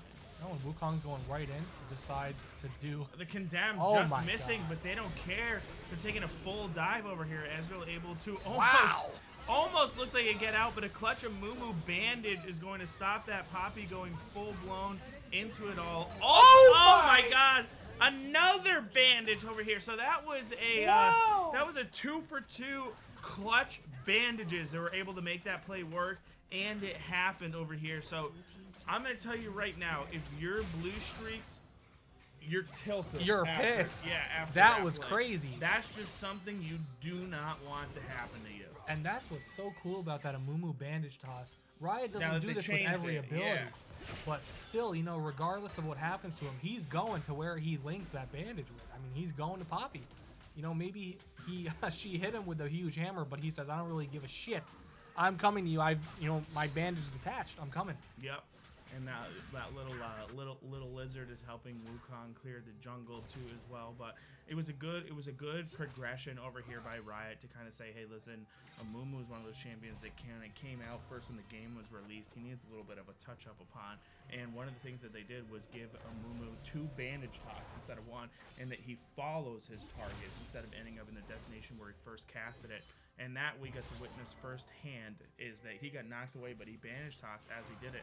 So he came right back over to the target. I mean, you start to see a ton of people and totally shifted almost from the jungle straight over to the support, because he now has 2 forms of CC and it can't be stopped over here. So Blue Streaks is in a bad spot. Okay, so this up is all a 2v4 over here, which is actually a mistake. Vayne most likely going to go down at this point. Yeah, Gwen getting the shutdown. They knew it was a 2v4 and still fully engaged over onto it. I'm not entirely sure what that was. They should have just let Amumu die, but didn't want to. Said, hey, listen, we're pretty fed. We can make this work. We can take everybody down. And not the case. Yeah, definitely not the case. Vayne loses the bounty. Not sure who got her? Gwen. Yeah. Not good. That is some strong gold on Gwen. She does a lot of damage, even to someone like Shen. That's definitely gonna hurt. Hard had a little bit in the top lane. Wukong doing just a shitload of damage to Ezreal. Close. It was close for sure. It was and so close. I mean, that's Ezreal, what's crazy about that Ezreal, champion. if he had more breathing room, I think Wukong actually goes down there. But the fact that he was trapped between the two turrets is the problem over here. I don't really necessarily like that he hugged the outside of the map rather than trying to go over through the Gromp wall or something along those lines. I get Wukong can follow it over here with his decoy, but he can jump the wall too as well. But you get more space to run in Kite. So, I mean, it is what it is. It happened. There's nothing you can do to take it back. But, yeah. So, a nice, beautiful kill goes over to Wukong as well. So, he ends up 5-0 and 6 with a 500 gold bounty on top of it. Pretty impressive, like you said, by Ezreal. I mean, he's very behind in the lane. Still is able to take on a Wukong single-handedly and get him pretty close to death. Cassiopeia might be in trouble here, but able to get out with the ultimate and the missed pull over here. Wukong immediately answers back. Dr. Phil goes on a killing spree.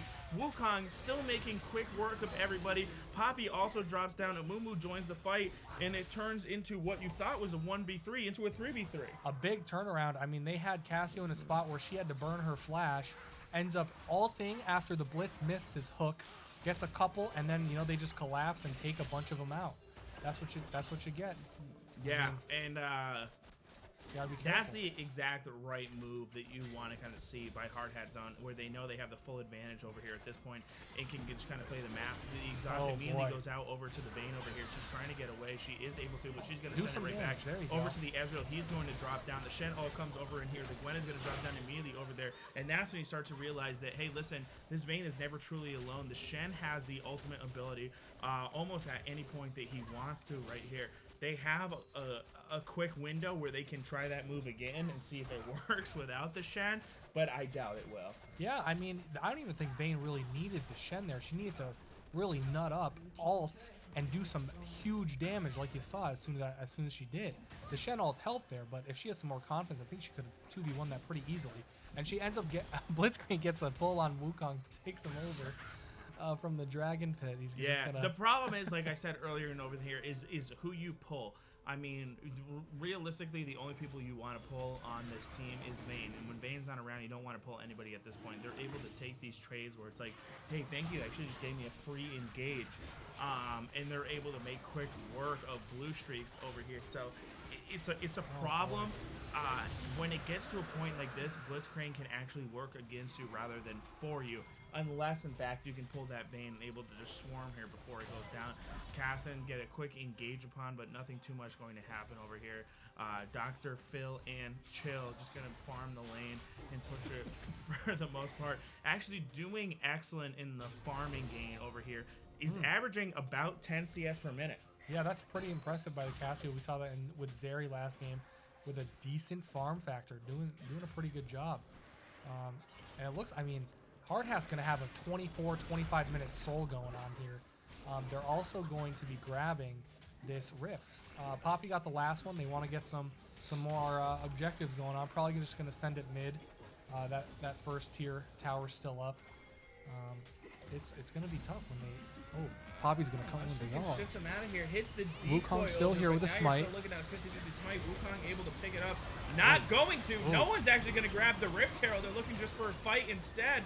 Will the Rift Herald survive all this? I don't know. Gwen starting to go down. Shen ends up picking it up, which is pretty nice over here. She is still surviving. Look at this. I think she might solo all 5. Nope.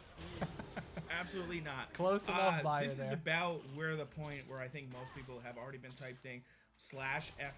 Right. And this is also the part, it's combined, it's a 2-part series where they start typing into all chat like, hey, listen, Kassadin and Ezreal are holding us hostage. Just open mid, let it in over here. I mean, this is a 20-minute Baron at this point. You're so far ahead. The score is 25-5. You have a Vayne who has 11 kills. You have a Wukong who is 8-0. I mean, this is an absolute problem for you. I don't even see an avenue to get back into the game, even with the shutdown going over to Blue Streak's Gwen. Yeah, it was definitely a decent amount of gold for the Gwen, but like you said, 8-0 and 10 Wukong. He's got the Hydra, he's got the Sunderer. Huge engage from him with the knockups. Amun was going to follow up with that with his bandage toss and his huge AoE stun. And Vane's just going to clean it up. I mean, at this point, what can you necessarily do? You don't really have too much damage coming from anyone. There's not too much peel going on. You know, you have the Poppy W, but what is the objective here for Blue Streaks? What can they do necessarily to try to prevent Hard Hat from these massive engages and this massive amount of damage coming out from? I mean, the quick answer really to that three is of their nothing. champions. Right. I mean, The quick answer to that is nothing. I mean, there has to be like what we call the SLS miracle over here, where Hard Hat Zone fully disconnects for 15 minutes. And you start to use that to your advantage over here. There's no avenue in which your team comp is able to make quick work of an advantage like this. You're up 20 kills. You're up almost 10, a little over 10k gold, and so it's just not good for you. This is not the position that you want to be into. This is one of those games where you can't let it get to you. You just kind of say, hey, listen, where'd it go wrong? The invade. What do we need to do to start improving from that? Should we stop doing an invade? Should we change the team comp, because this obviously isn't working? You need to start focusing on your next game rather than reflecting and dwelling upon this current game. yeah, it's definitely tough to salvage something of this caliber. Besides the gold lead, I mean, the soul's coming up for Hard Hat momentarily here. Not too much longer. They're going to take that second bot tower. Just Baron's pushing pushing this wave in with the minions. It's going to be tough. I don't think there's really too much they can do. They're like you said, Hard Hat might just need to disconnect for a couple minutes so they can get their bearings back, but I don't know if that's going to I think we have the happen power to even do that. so. Do we have the power to do that? To just fully disconnect them for like 10 minutes to make this a closer game than it already is? As far as I know, we only have a couple of wizards on the team, and they are all busy at the moment. That sucks. But next time, we'll have to see if they're available. Yeah. So here we go. Looks They're like they making a just- full advantage over here onto the Vayne. Not able to get over to it because of the re-engage over here. But this is going to be an absolute wipe over here. Gwen trying to do what she can to pick somebody off, and is only able to grab the Moo child, and he goes down. That's an ace over here. We're going to look at a full end. That's it. So simply put, you threw everything at the Vayne. The Shen ult drops down onto the Vayne. You cannot get to the Vayne. The Amumu stops you from getting to the Vayne. And that's it. It's a wash. Yeah, I mean, I can't blame them for trying to do something there. It looks like they were a little bit caught out. The problem is, like you said, you have the Shen ult. Everyone's moving so quick as soon as they see that engage. And, of course, they're in comms. They're going to say, hey, these people are they're trying something on us in mid. Let's show them who's actually winning the game. When you have a lead like that, you can kind of do that. And do whatever you want, honestly. And they just ended the game in roughly 24 minutes. They didn't even need the soul. Yeah, just how it plays out. Like I said, it's one of those ones where you can't exactly just sit there and say, what could we have done different? It's, let's not have that happen again. Right. That's really how it boils down to. I mean, this was such a one-sided game. There's nothing outside to say except, like, hey, Hard Hat Zone, they did what they do, and they played this game phenomenal, and there was no avenue for Blue Streaks to come back into this one. It was just simply, hey, listen, the steamroller started, and we're going to go over you, and then we're going to put it in reverse, and we're going to go over you, and then we're going to put it in reverse, and we're going to go over you. I mean, that's what we just watched. Oh, yeah. Yeah. But, hey, it happens. Everybody has those days, just like Miley Cyrus said. Everybody makes mistakes, and, yeah, you just go on to the next one. What other choice do you really have? Short-term memory. That's what we were taught. You have a bad loss like that. Short-term memory. Yeah. Just move on. Focus for the next one. Forget that ever happened. I know I will. And then you're good. Yeah, for sure. Mm-hmm. I think it's definitely a learning experience. I mean, when you get the enemy team gets 5 kills on an invade. How do you really go on? I know in solo queue, I mean, I don't know what I would even, I don't know. I guess I try to play through it like they, like Blue Streaks did, but like you said, you just got to move on. Right, you have a Not much you little can bit do. more of the team communication. It's kind of like, what's our avenue? And for what I thought was going to happen was I thought Blue Streaks is going to take more of a relaxed and sort of view where it's like, hey, listen, I know they have like 2 kills to start off this game and 3 assists type thing. So what we're going to do is we're going to play very far back, and we're just going to kind of soak up XP, and whatever we can get, we get with an Ezreal queue over here.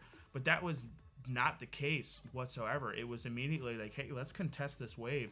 Let's try to do what we can. And it was a very big mistake. I mean, it pushed the lead they already had to another bigger lead. I don't understand what the shot calling was on that one. Like, I get that it's like if you pull the Vayne, you have a thing, but he pulled the Amumu on top of it, and Vayne just cleaned house. She got immediately double kill. I mean, she started the game with a Noon Quiver. Started it, and then by 2 minutes into the game, she has Noon Quiver and Vampiric Scepter. I don't know what happened. It's very unfortunate. But yeah, it happened. I mean, I don't know what I would do in their position. Yeah. Even me, like I don't know. I probably would have done the same thing. That's the tough part. What can you do is what it comes down to. Right. And here we see the stats. You got 17k damage from Civil. I think we have an interview with him coming up soon as well. 17k damage on that Vayne. Wukong coming through nearly 19,000 damage. 11-0 and 12 by that guy. Crazy. Yeah, great stat padding at that point. Knew when to come in, knew when to gank, knew when to take objectives, knew when to give up the Rift objective and kind of play the map. Gwen was really kind of the only solid state that the team had at that point, and tried to make it work. I mean, we saw some stuff earlier in the year with Sneaky. I mean, the talent is there. It was just unfortunate that you ended up in 1-9 this game, but it seems to be the pattern over here is, what you need to change is the laning phase, because the laning phase has been the problem for Blue Streaks. Absolutely. I mean, all the talent in the world is there outside of it. They're good at contesting objectives. They're good at team fighting. They're good at all of this. It's the laning phase that we've consistently see them struggle at. And if they can figure out what it is that they can fix that, whether it's champion pool and or kind of shuffling things around, that's what they need to do. But right now, if I'm outside the glass looking in, I say work on your laning phase. It's simply the only thing to me that's missing, and it's a different season. For sure. And I want to hear from Civil, see how he's feeling after that crazy game he just had on Vayne. Let's see what he has to say for us. Hey, what's up? How's it going? Hey man, how you doing? What's going on? I'm doing well. Yeah, feels good. I didn't know we were getting streamed, so that's cool. Right. It's always nice to have a game like that. So now you can kind of hold it over for everybody to know, like, hey, you got to watch out for me for the rest of the season, because I'm like a demigod at this point. Right now, yeah, I'm just subbing, but I'm sure if I sub in again, I'll do that well again. Yeah. Hey, fair. I mean, Noon Quiver first lane engagement. I mean, what? Yeah, I mean, they kind of just Holy. like ran into us and all got wiped to start the game, so it's not really that interesting. I mean, break it down. So you saw the bot lane pick with the Ezreal, the Blitzcrank. I mean, what was the scenario? Were you kind of like, hey, the invade's coming? That's the typical thing. Like, what was going on through your whole team? Yeah, I mean, when they lock Blitzcrank, the predictable move is like they're going to try to invade. Although I disagreed. I didn't think they would go through that way. Typically, they don't, right? Yeah, I thought it would be weird because it's kind of like people stopped doing that a long time ago. I thought, and then they got wiped. So you live with them. It was. I mean, it was beautiful for you guys. It was kind of wrecked for the other side. I mean, yeah, right. First back, Noon Quiver. I mean, is there any doubt in your mind that says, hey, listen, this game isn't going our way from that point on? I mean, there wasn't doubt in my mind before that play. Oh, Okay. Oh my God. So, all right. So, that's a pretty bold statement over here. Is simply that phrase only when you're on Vayne, or is there some other champions out in there where it's like, hey, I get this, it's just game over for you? Nah, man, I just got a good angle for Vayne because he blinded Israel, so I can do that on a couple different champs. Yeah, that's what I like to hear. Absolutely, that's what I like to hear. You got to have that confidence going into it. Otherwise, sometimes that's just game over from you immediately. Yeah, and we love to see games where people get to do what they want to do, pretty much, even if that ends up being a stomp for the opponent. Anything else you got to say for us, Civil? Yeah, Hard Hat is gonna take this league, Freelo, and Chiller season. Thanks for having me. Sounds good. I hope that's true, because we have a tendency to kind of write that stuff down in quotes, and if it ever works against you, it's going to show up. So Okay. yeah, Make sure you include the second part of the quote where I said Chiller season. yeah, right. Okay. Absolutely, the whole quote's going in there. So it better be true, otherwise I'm gonna lose a lot of money on this season. All right, I got you. Yeah. All right, thanks for talking to us, Civil. All right, good to meet you guys. Have a good night, man. So that's it. So Not a a day. very one-sided game that we just witnessed. But hey, listen, if you're thinking to yourself, well, that's how it's gonna go, we got one more in here for you. Yeah, we do have one more game, and we do have to mention this young man once again, the Lobster. Lobster.sls.lol. I mean, Yeah, something incredible. I mean, you watch that and you go to that site. There's been some people anonymously that have said online that it's almost changed them, and it was absolutely for the better. You kind of just get this side to that you didn't know that was there, and you get more confidence. You feel more powerful in here. You just feel more and more like a lobster. that sounds pretty good. I feel like lobsters, they're just chilling. They grow forever. Right. Might as well embrace that. Be a lobster yourself. That's what we always say here at the studio. We say, hey, listen, why be a human when you could be a lobster-human hybrid? And that's exactly what we do. Whenever we have a chance, we go into the dunk tank outside. We swim around. We kind of hang out together. We wait for feeding times to happen. And, we just live forever. And technically immortal unless you die. Right. Yeah. Which makes sense. Yeah. That's it. That's all you got. Yeah, so that's mean, it. So we'll be coming back up over here pretty soon with another match for you over here. Where we'll switch it up over here. We don't know who the caster is going to be right here. We don't know the recovery time of Raul has said for Pat, but he could be back out here on the field. For sure. I mean, it could be Raul himself casting. Could be. You never know. That's the thing around here. It's always an adventure. It's always unexpected. Who knows, man? Yeah. Who knows? But you can find out. There's actually an Easter egg. I've been told that at lobstersls.lol, there's an Easter egg on the site where if you put the correct word, am I saying too much? It's hidden. It's almost one of those things where it's hidden in plain sight, which kind of makes it harder. But the entire script of who is going to win is right on lobster.sls.lol, so you can find out who wins and takes this home for this year. Make sure you visit that. In the meantime, we're going to go on another short break.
verbal signals of an unknown entity within 1,000 feet of the ship. The size of it is far beyond the mind's reach. It can't be another ship. Sir, it's like something I've never seen before, and it's closing in at a preposterous speed. Wait, this can't be. It's disappeared.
Summer's gone, I'm latching on. Don't even know your name, but you're still in my head. Underneath rays of gold, your body oh so close. No, I can't forget, no. When I saw you on the dance floor, oh, I saw you who saw me first. I guess it's history now, and I shouldn't care, but it still hurts. I didn't realize the danger, cause you're the end of the rainbow. And the music was so loud, didn't catch your name over this crowd. Girl, you should wear a name tag, cause all I wanna do is to know your name. Girl, you should wear a name tag, that's the only way that I can show you. Girl, you should wear a name tag, it's too important to be your name. People go and say what you want, right? Girl, you should wear a name tag.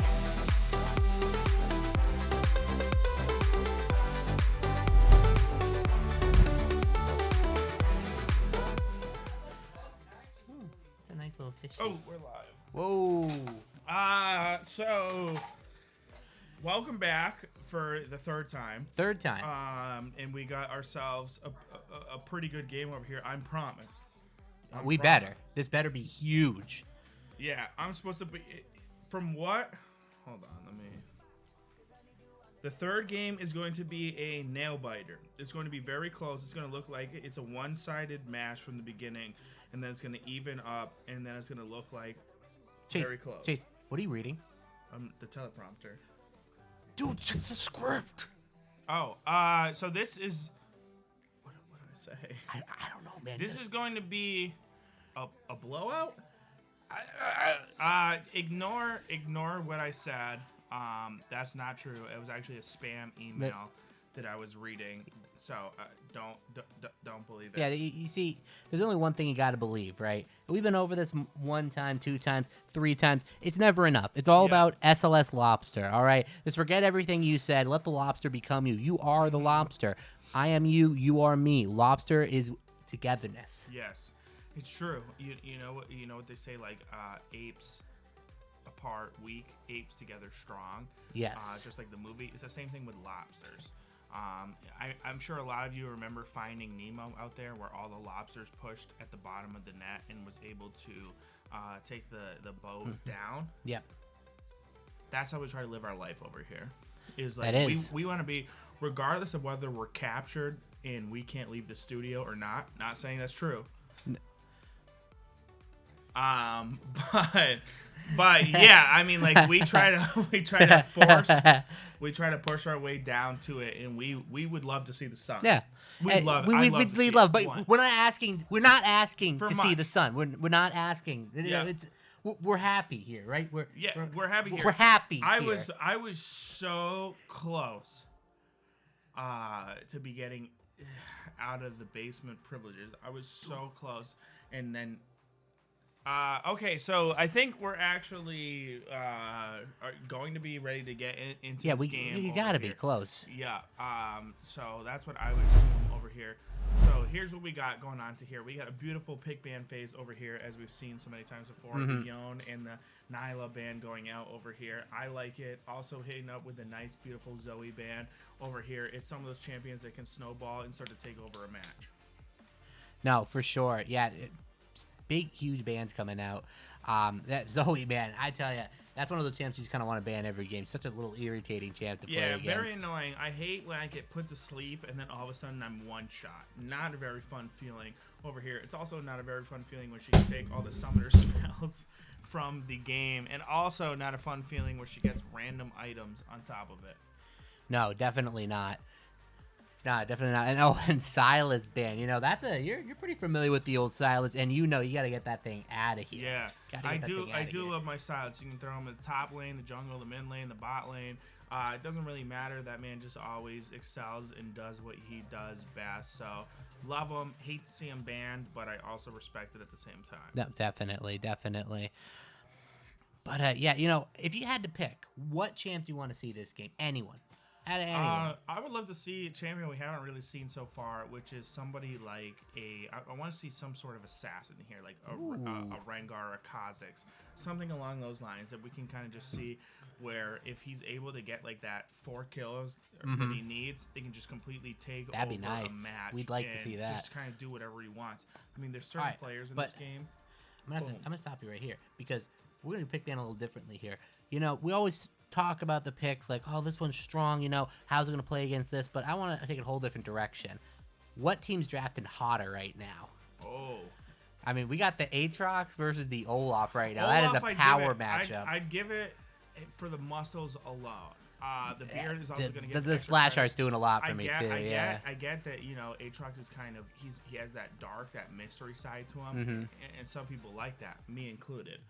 But I'm still going to give it to Olaf. I mean, that man's a brute. But now this next matchup here, Kaisa versus Ivern, we all know it's not close.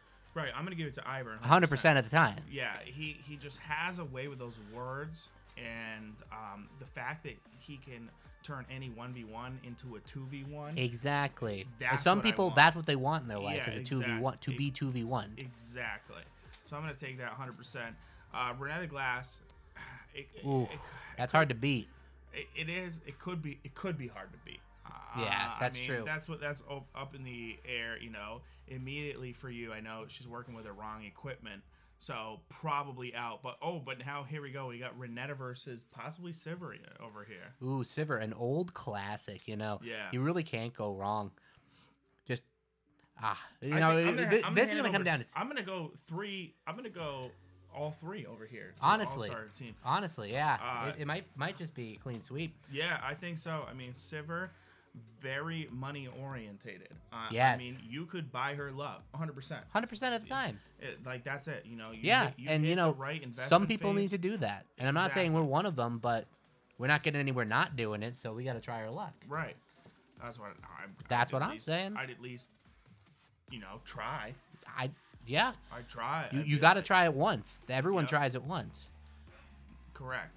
But you know, getting back to reality here, you know, real good team fight on red side here. You know, all-star, like they got a lot of things going for them. You know, you got the Sivir engage, the Ivern's gonna be shielding them up. Olaf's gonna run right in. You got good synergy there, but you know, big damage also on the blue side as well. It's close. Yeah, see, I'm the opposite. I don't like it. I think that the Renetta, Kaisa, and Aatrox is actually a better pick. I know Olaf over here can beat Aatrox as one of those champions that can kind of overpower him and able to really doesn't have to worry about dodging any of the abilities. He just sits there and tanks it all, and the more you damage to him, the more attack speed and lifesteal he ends up getting. So he's one of those champions that can trade the Aatrox.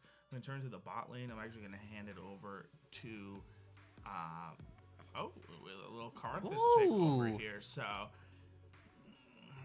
I don't know. That kind of switches things up. A lot of damage. It switches things up over here. A lot of damage over here, but on the other part is the sustain from All Star, which is up there. Yeah, they got a lot of shielding. Yeah. The Brahm's gonna do a lot of good peel work. And Yeah. I'd say it's pretty even right now. Now going back to our original question though, you know, Braum wins on that side as well. Like Karthus, you know, he's got like that pretty boy look, but you know, you can't beat Braum. No, as Tyler One would say, Braum always wins. He was like a very big ban champion for him for a long time. He always used to say anybody that picks Braum, it's a beta pick because it's an automatic win in your lane. There's really minimal skill involved in his eyes. Yep. And partially true. Ooh. I mean, you just gotta throw a concussion. You gotta land one auto attack on him, and all of a sudden that person's CC'd for 1.5 seconds over here. But the Zed pick's a little odd because you're only stacking armor against that team. You know, you got a little bit of magic damage from the Ivern, but that's Olaf, Sivir, and Zed. Just stack armor. What can they do? You got a little true damage from the Olaf, but is that going to be enough? Not a decent damage mix. I mean, they do have damage, but the blue side, the Karthus, the Victor, the Kaisa, it's just a huge amount of burst, and then the Aatrox. If that thing gets going, man, I don't think there's anything that can stop him. You know, you got the Braum, the disengage, the ult, the passive. It might be a little hard for Aatrox, but man, I tell you, these teams, this looks like a pretty good matchup right now. It is a pretty good matchup over here. I mean, obviously, we're gonna take a look at the jungler. I think is going to be the deciding factor from either team like this. I know it happens. You know, that's their goal, that's their job over here. But I think there's certain games that way above it all. And I back think, into game. And what's that? You see that? What is that? Is that a lobster? No, is it? No. Is that a lobster? No, don't get too excited. Don't get too excited. That's gotta be That's got to be a... That is a lobster, isn't it? Ah, it's just a frog, man. Get out of here. I got some invade. I don't even want to cast this game anymore, dude. You just get gypped.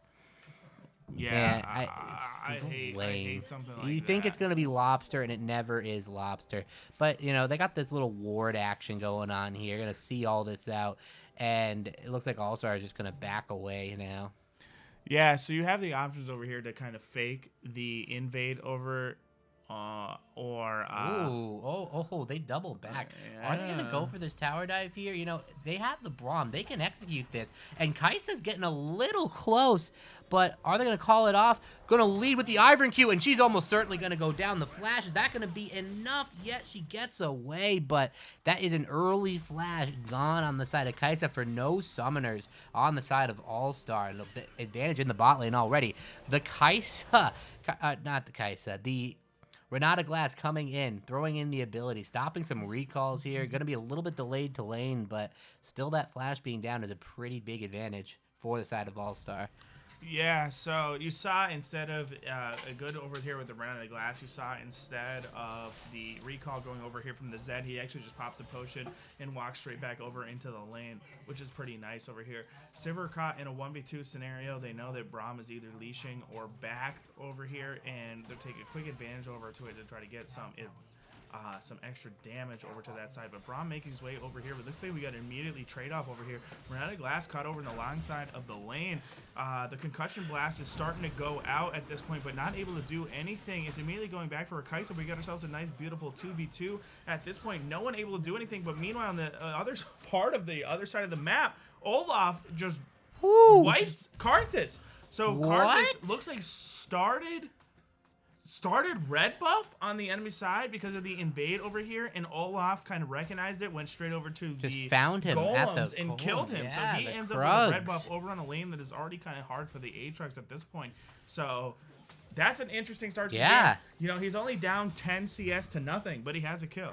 Yeah, unexpected first blood. You almost assumed it was going to be coming from the bot lane with that flash already blown, but a real heads-up play by the Olaf, seeing that out. And Ivern, though, looking a little rough here, but, you know, it's always you never really know with Ivern, because you don't know how many camps he's already set up. You know, it looks like he's a little bit behind, but he's just going to suck this camp up, be right back on level 3. Ivern's clear is one of the more mysterious ones in League of Legends, you know? It's true. I mean, he's one of those champions where he has to wait a certain amount of time before we can clear the camps. Based off how well of an Ivern player he is, he can kind of just set those camps and predetermine it and make his way towards, let's say, like a mid lane or a bot lane, then go back and clear his camps and make his way somebody else. So it can be pretty good. It's very successful over here in terms of keeping a champion alive. But to me, that's his work. Being able to shield and keep somebody alive and using Daisy to just kind of use that knock up and set CC. We're definitely getting to a bit of a lull right now. A little action going on mid lane. Karthus just coming in, getting a little damage on the Zed, pushing the wave out. And, Zed taking a little bit of a beating, but he's just going to back off, be just fine. And are they going to look for this dive under the tower? Big damage coming out with the Sivir Q. But it looks like Kai'Sa is going to get out and get some of this farm. And looks like a little bit of action going on top lane there. Aatrox going in on an Olaf. Is anything going to come of that? Nope. The fight ends there. We're going back over to bot. Still nothing. Wave pushing in. And, back to the normal. Back to top lane. There's more fighting going on in top. And it looks like little Olaf might be a little bit caught out. Karthus coming in. Gonna put down the W. And Olaf just gonna hold on. He's not gonna survive. And that's gonna be a kill traded back onto the side of Cal Poly. Yeah, so Karthus does get his revenge. A little later... doesn't get his buff back, but he does get his revenge. Zed going in for some damage. Controversial engage over here. The damage just a little bit too little, and both sides barely living, and just one auto away, and the flash Q, it's gonna be enough. And Zed getting a little confident, but Victor with the outplay in the end, and that's another kill going over to Cal Poly. Yeah, a tough matchup over there in the mid lane. I mean, you can start to see a little bit of a CS differential against Zed, who is so good at CSing because of his passive, is able to just essentially guarantee a minion kill over here. Thought he had the damage at this point, but as you can see, was misjudged by just one simple auto attack. Yeah, and big damage onto this Olaf. He's almost certainly going to go down if Aatrox has the dash. It looks like he doesn't. Played a little too safe for the HP differential that he had. Yeah, definitely. Even had the boots, would eventually catch up. Doesn't know where Ivern is, and Ivern, look at that, pathing up to the top side right now. So, gonna see if he can get the kill. Aatrox goes in, but Ivern's here to counter. A nice flash, but the Q still lands. Olaf going in. The Aatrox getting low, and is gonna get out of there. But it's gonna have to recall, gonna lose all this wave, maybe, or maybe he can stay. But a great gank by the Ivern, burning that flash. Yeah. It's small victories like that. It is kind of what you're looking for over here, where it's like, hey, listen, I know we don't kill you, but we take some summoners away from you, and it kind of gives my top laner that little extra advantage that he needs to just keep going at this point. I mean, the opportunity to dive is absolutely in there, but he's actually gonna, looks like, just take a recall at this point. Yeah, definitely. Oh, Braum maybe getting a little bit caught out here, but can just throw down the wall. Just going to walk out, but it looks like Karthus wants to get this dragon down. Ivern coming in to contest it. We might have a little bit of a team fight going on here. Sivir going to take the blast cone over, and what is Sivir? Oh my gosh, he's going right into the middle of it. Boom, getting stuck on the Victor W. The bot lane is going to get absolutely obliterated, and a very questionable blast cone by the Sivir. You got to wonder if PayPal accounts were involved in that play. Yeah, I mean, something you don't see every day. I mean, that was that was something. That was something. And I'm going to leave it at that because it's I mean, yeah, you know, I don't know what you exactly say to that. It was more of, I guess, a forward thinking type thing. I can see on the side of All-Star, you know, maybe they're looking for a bit of a fight. Cal Poly was taking a lot of damage. Oh, I'm going to cut myself off there. The ult going in onto the Karthus, it's almost certainly a kill. No way. Oh, just he has to get the auto in. Almost certainly going to be a trade kill back, trying to juke, going back over to the Karthus. He tried. But, yeah, right now, Cal Poly with the gold lead, with the kill lead. They're looking like they're in the driver's seat, and they got a comp that can just snowball out of control. Huge damage coming in. Karthus already with 2 kills. Victor with 3 kills already. That guy is going to snowball quick. And it's only going to get worse on the side of All-Star if they can't find a way back into this. Yeah, small advantages start making themselves big advantages over here. Like we kind of went back to over here with that dragon fight was just a total misplay over here by the Sivir. There had to be some sort of miscommunication where you thought that, hey, our whole team's going in. I'm actually going to be in the back of the team by taking this blast cone over, but in reality, you're in front of the whole team, and Braun did everything he could to make her survive, but he ends up going down because of it, and Sivir ends up going down first, so all your damage goes away immediately, and you get a couple of deaths over here, you lose the dragon.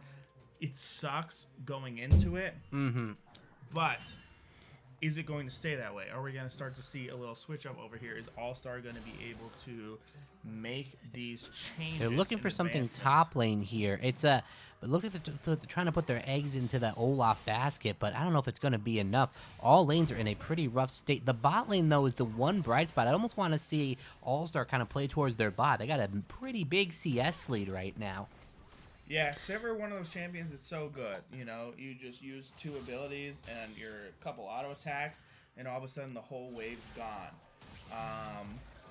Oh, but Sivir might be a little bit caught out here. Renata going in, trying to get the abilities down.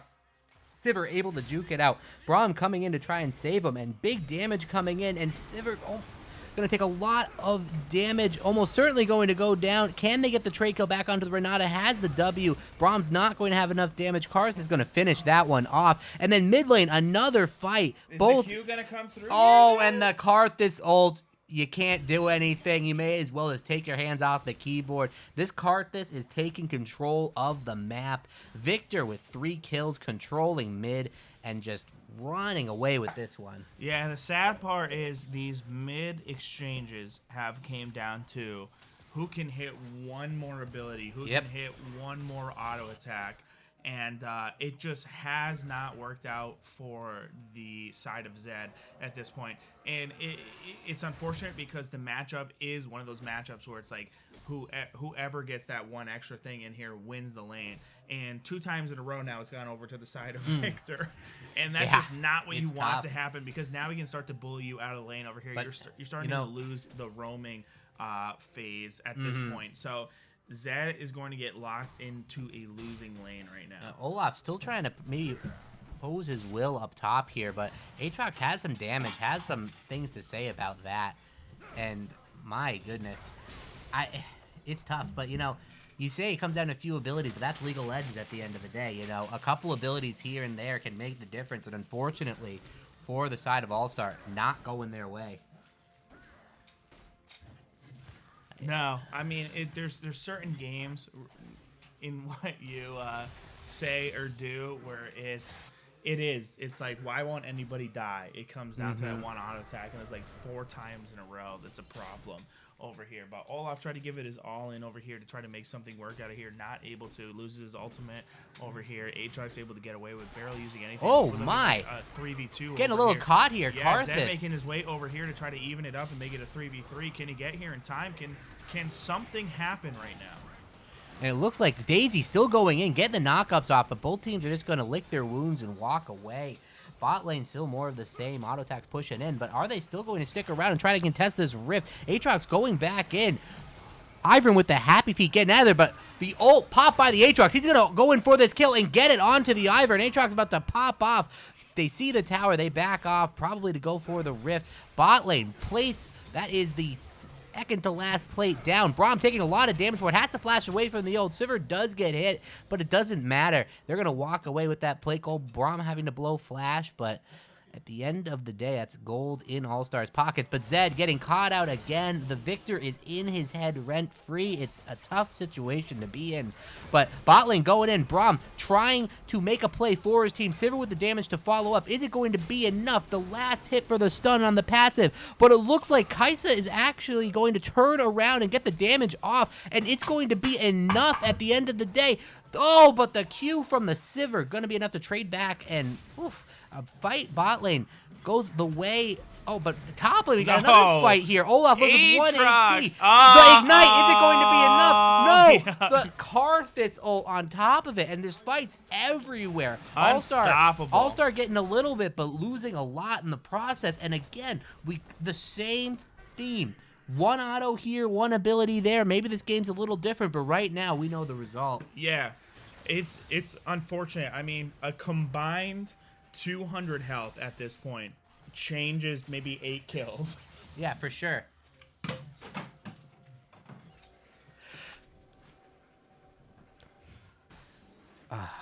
Man, but going in. Brahming. Yeah, Dragon up. Both teams going to try to contest for this.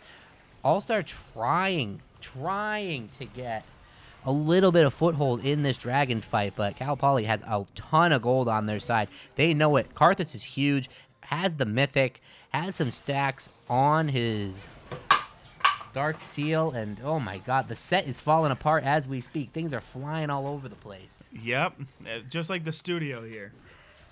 Exactly. It absolutely wild. But again, Cal Poly just going to take this Dragon here. Nothing really going on. A little bit of a fight. Renata finds the Sivir, and I don't know if Sivir can get out of this. Braum trying to save him, but there's a lot of damage coming in. The ult popping, and Karthus about to get the file, the Q's landing, and that is going to be enough. Sivir goes down, yeah. Braum goes down, and there's just too much damage. There's nothing they can do. Absolutely too much damage. This Karthus is actually just so strong right now, especially with the Liandry's Torment and a Doran's Ring over at this point. He knows what his priorities are, and it's something that you don't see a lot because he has a 700 gold bounty right now. For the most part, you kind of see Karthus is dying and doing like 100k damage a game, and they have like 14 deaths. But we're starting to see the opposite over here. He's 8-2-3 right now with 100 CS. So most CS in the game, second next to Sivir, yeah. So he's just completely dominating the board as of right now. And little Olaf's trying to get some damage down, but he loses that fight. Now, Olaf in low health is nothing to sleep on. He can easily turn a fight, pop that W, get some heal with the attack speed.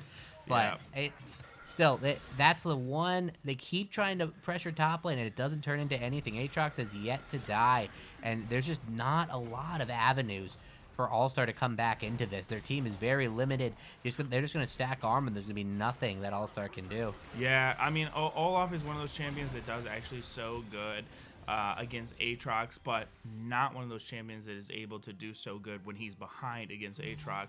So he had a window of opportunity. The window has fallen, and he still kind of is using that advantage that he should have and still playing it as so. I feel like there personally should be more deaths over here for the side of All-Star on the top lane, but it just didn't. It has not happened because of how low these exchanges have gotten down.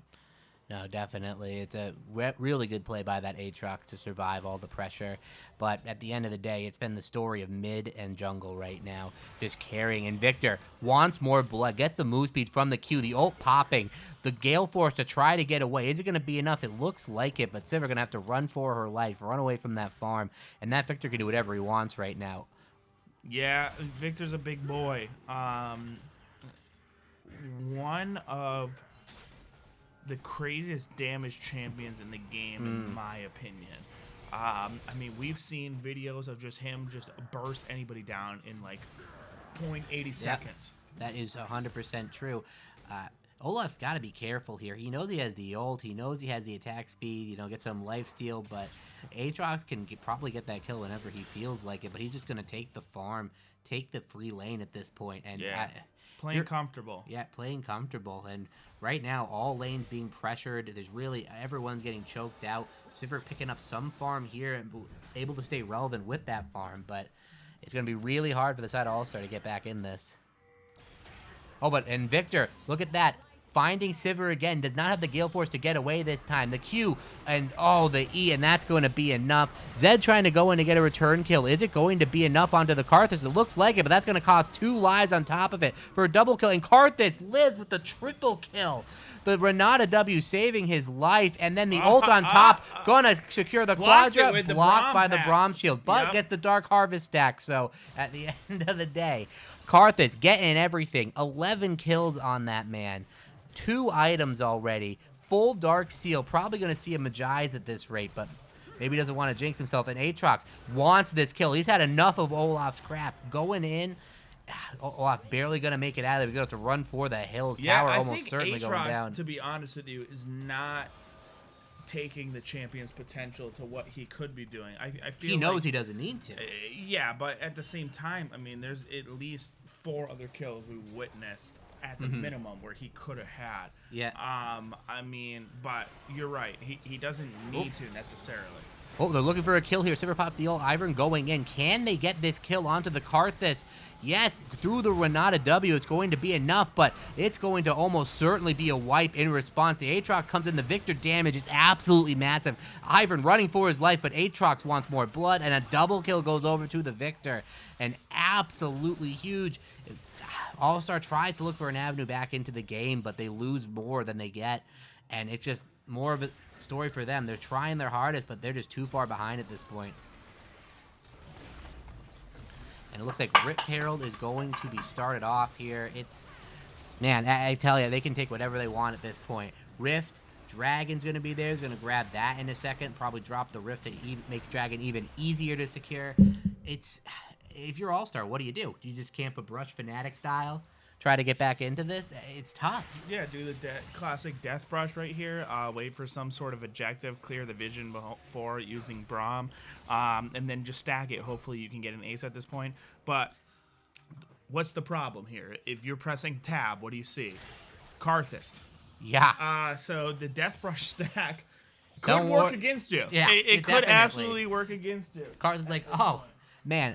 Save my carpal tunnel. I won't even have to click. You're going to walk right to me? Easy. I'm just going to press E, press ult. You're all dead. Yeah, at this point, Karthus turning on his E is like a Fiddlesticks ultimate. Yep.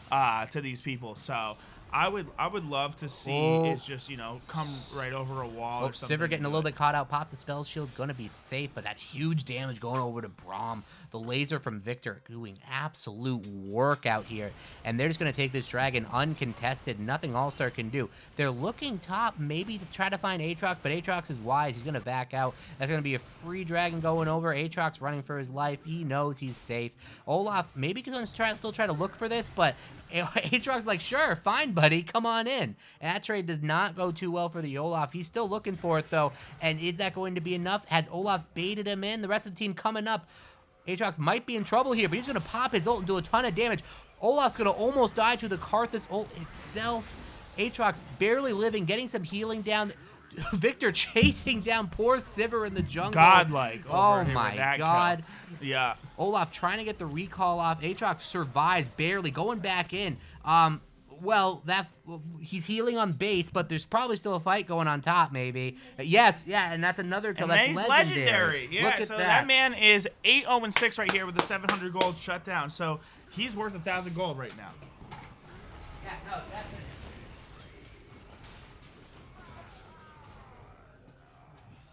And that's a quick kill over for the Karthus. No, yeah, definitely.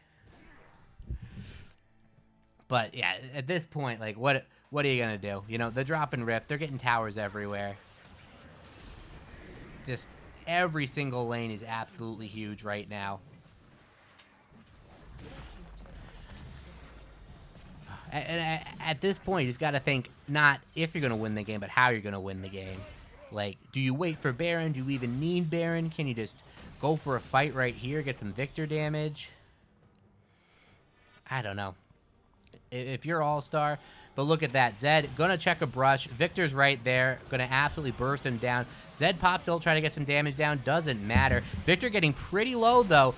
Gonna return a lot of damage. Aatrox is there to peel for him. Olaf looking to go in, try to get some damage down, but Victor is just dealing it right back. Yeah, All-Star making actually a quick movement over here. They have the numbers advantage. Oh, and then there right it goes. Now. But yeah, you're right. There it goes. They came immediately here over come the boys. Yeah.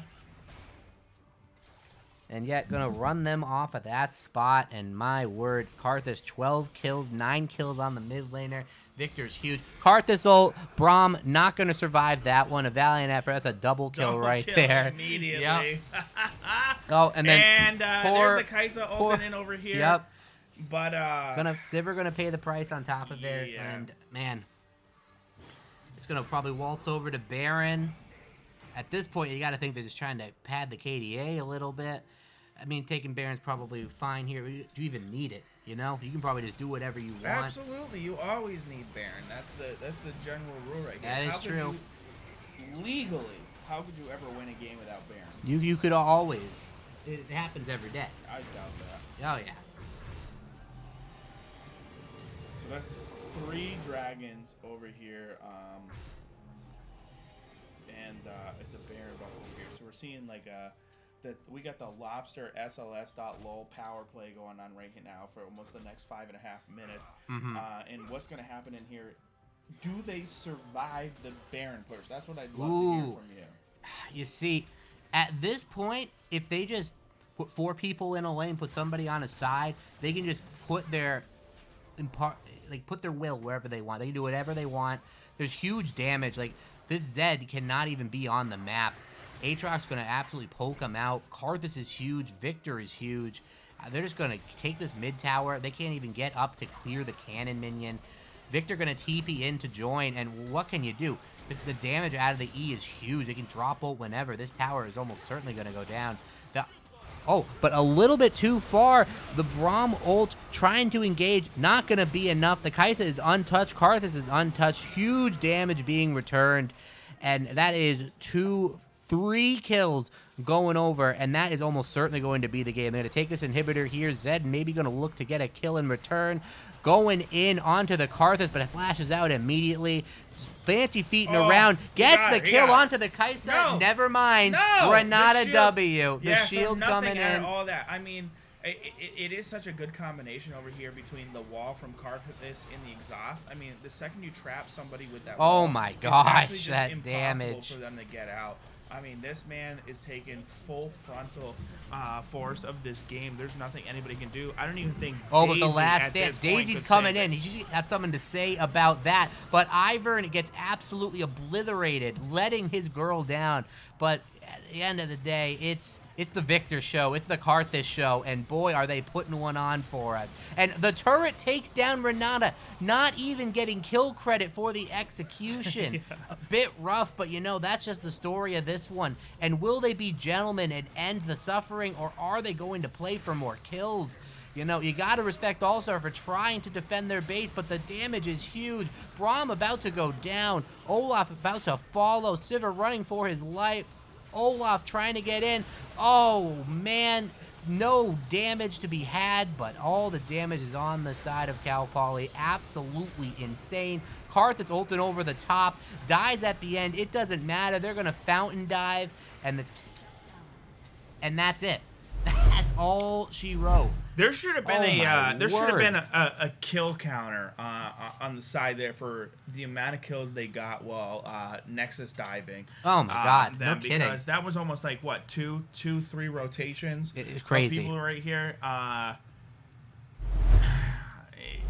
Yeah, it's a game. Wow. It's a game that happened. Look at those numbers. So that is 60K combined, 66K combined from your mid and jungle. That is a ridiculous amount more than the entire enemy team's damage. Like, it's insane. That's like over double. Yeah, and I think actually, kind of the jungle. I think he has some sort of ability to kind of see other stuff people are. That is stuff true. Where the head placement is. No, you see, he I can't- wasn't going to comment because he's a little sensitive about it, but at the same time, that man sees what mere mortals cannot. Right, correct. Yeah. So I wonder if that's what actually is in fact giving him this advantage that other players don't have. He just has a different sense of direction. Yeah, it's a whole different perspective. Like, that man, I hear he's 6 foot, but he sees things from a 3-foot perspective. And I didn't know what that means until today. Like, that is honestly incredible. And it's an inspiring story. And, well, wouldn't you know? Wouldn't you? Oh, don't tell me. Don't tell me where that's spoiled. Don't tell me where that's spoiled. We're going to get an interview with what we could argue is the MVP of that game. Yeah. Absolutely huge. Blazing Space Pup right here, joining us with the cam action. How you doing, boss? How you feeling after carrying that one? I'm great. I gotta say the real MVPs of that game, definitely Ghoul Freak, Val's parents were watching, and we all felt the pressure Nice. there. We all felt Nice. impressed. And we gotta say, having that family watch, definitely something that inspires me, inspires everyone on the team, playing for them. Right. So the fun course. fact is we actually knew they were watching too as well. So it kind of gave us that added bonus of, hey, we got to make this thing a top-notch billing. That's right. Of course, of course. Oh, man. But what do you think allowed you to get the advantage you did that game? What were the plays that stick out to you early game? How did you snowball as hard as you did?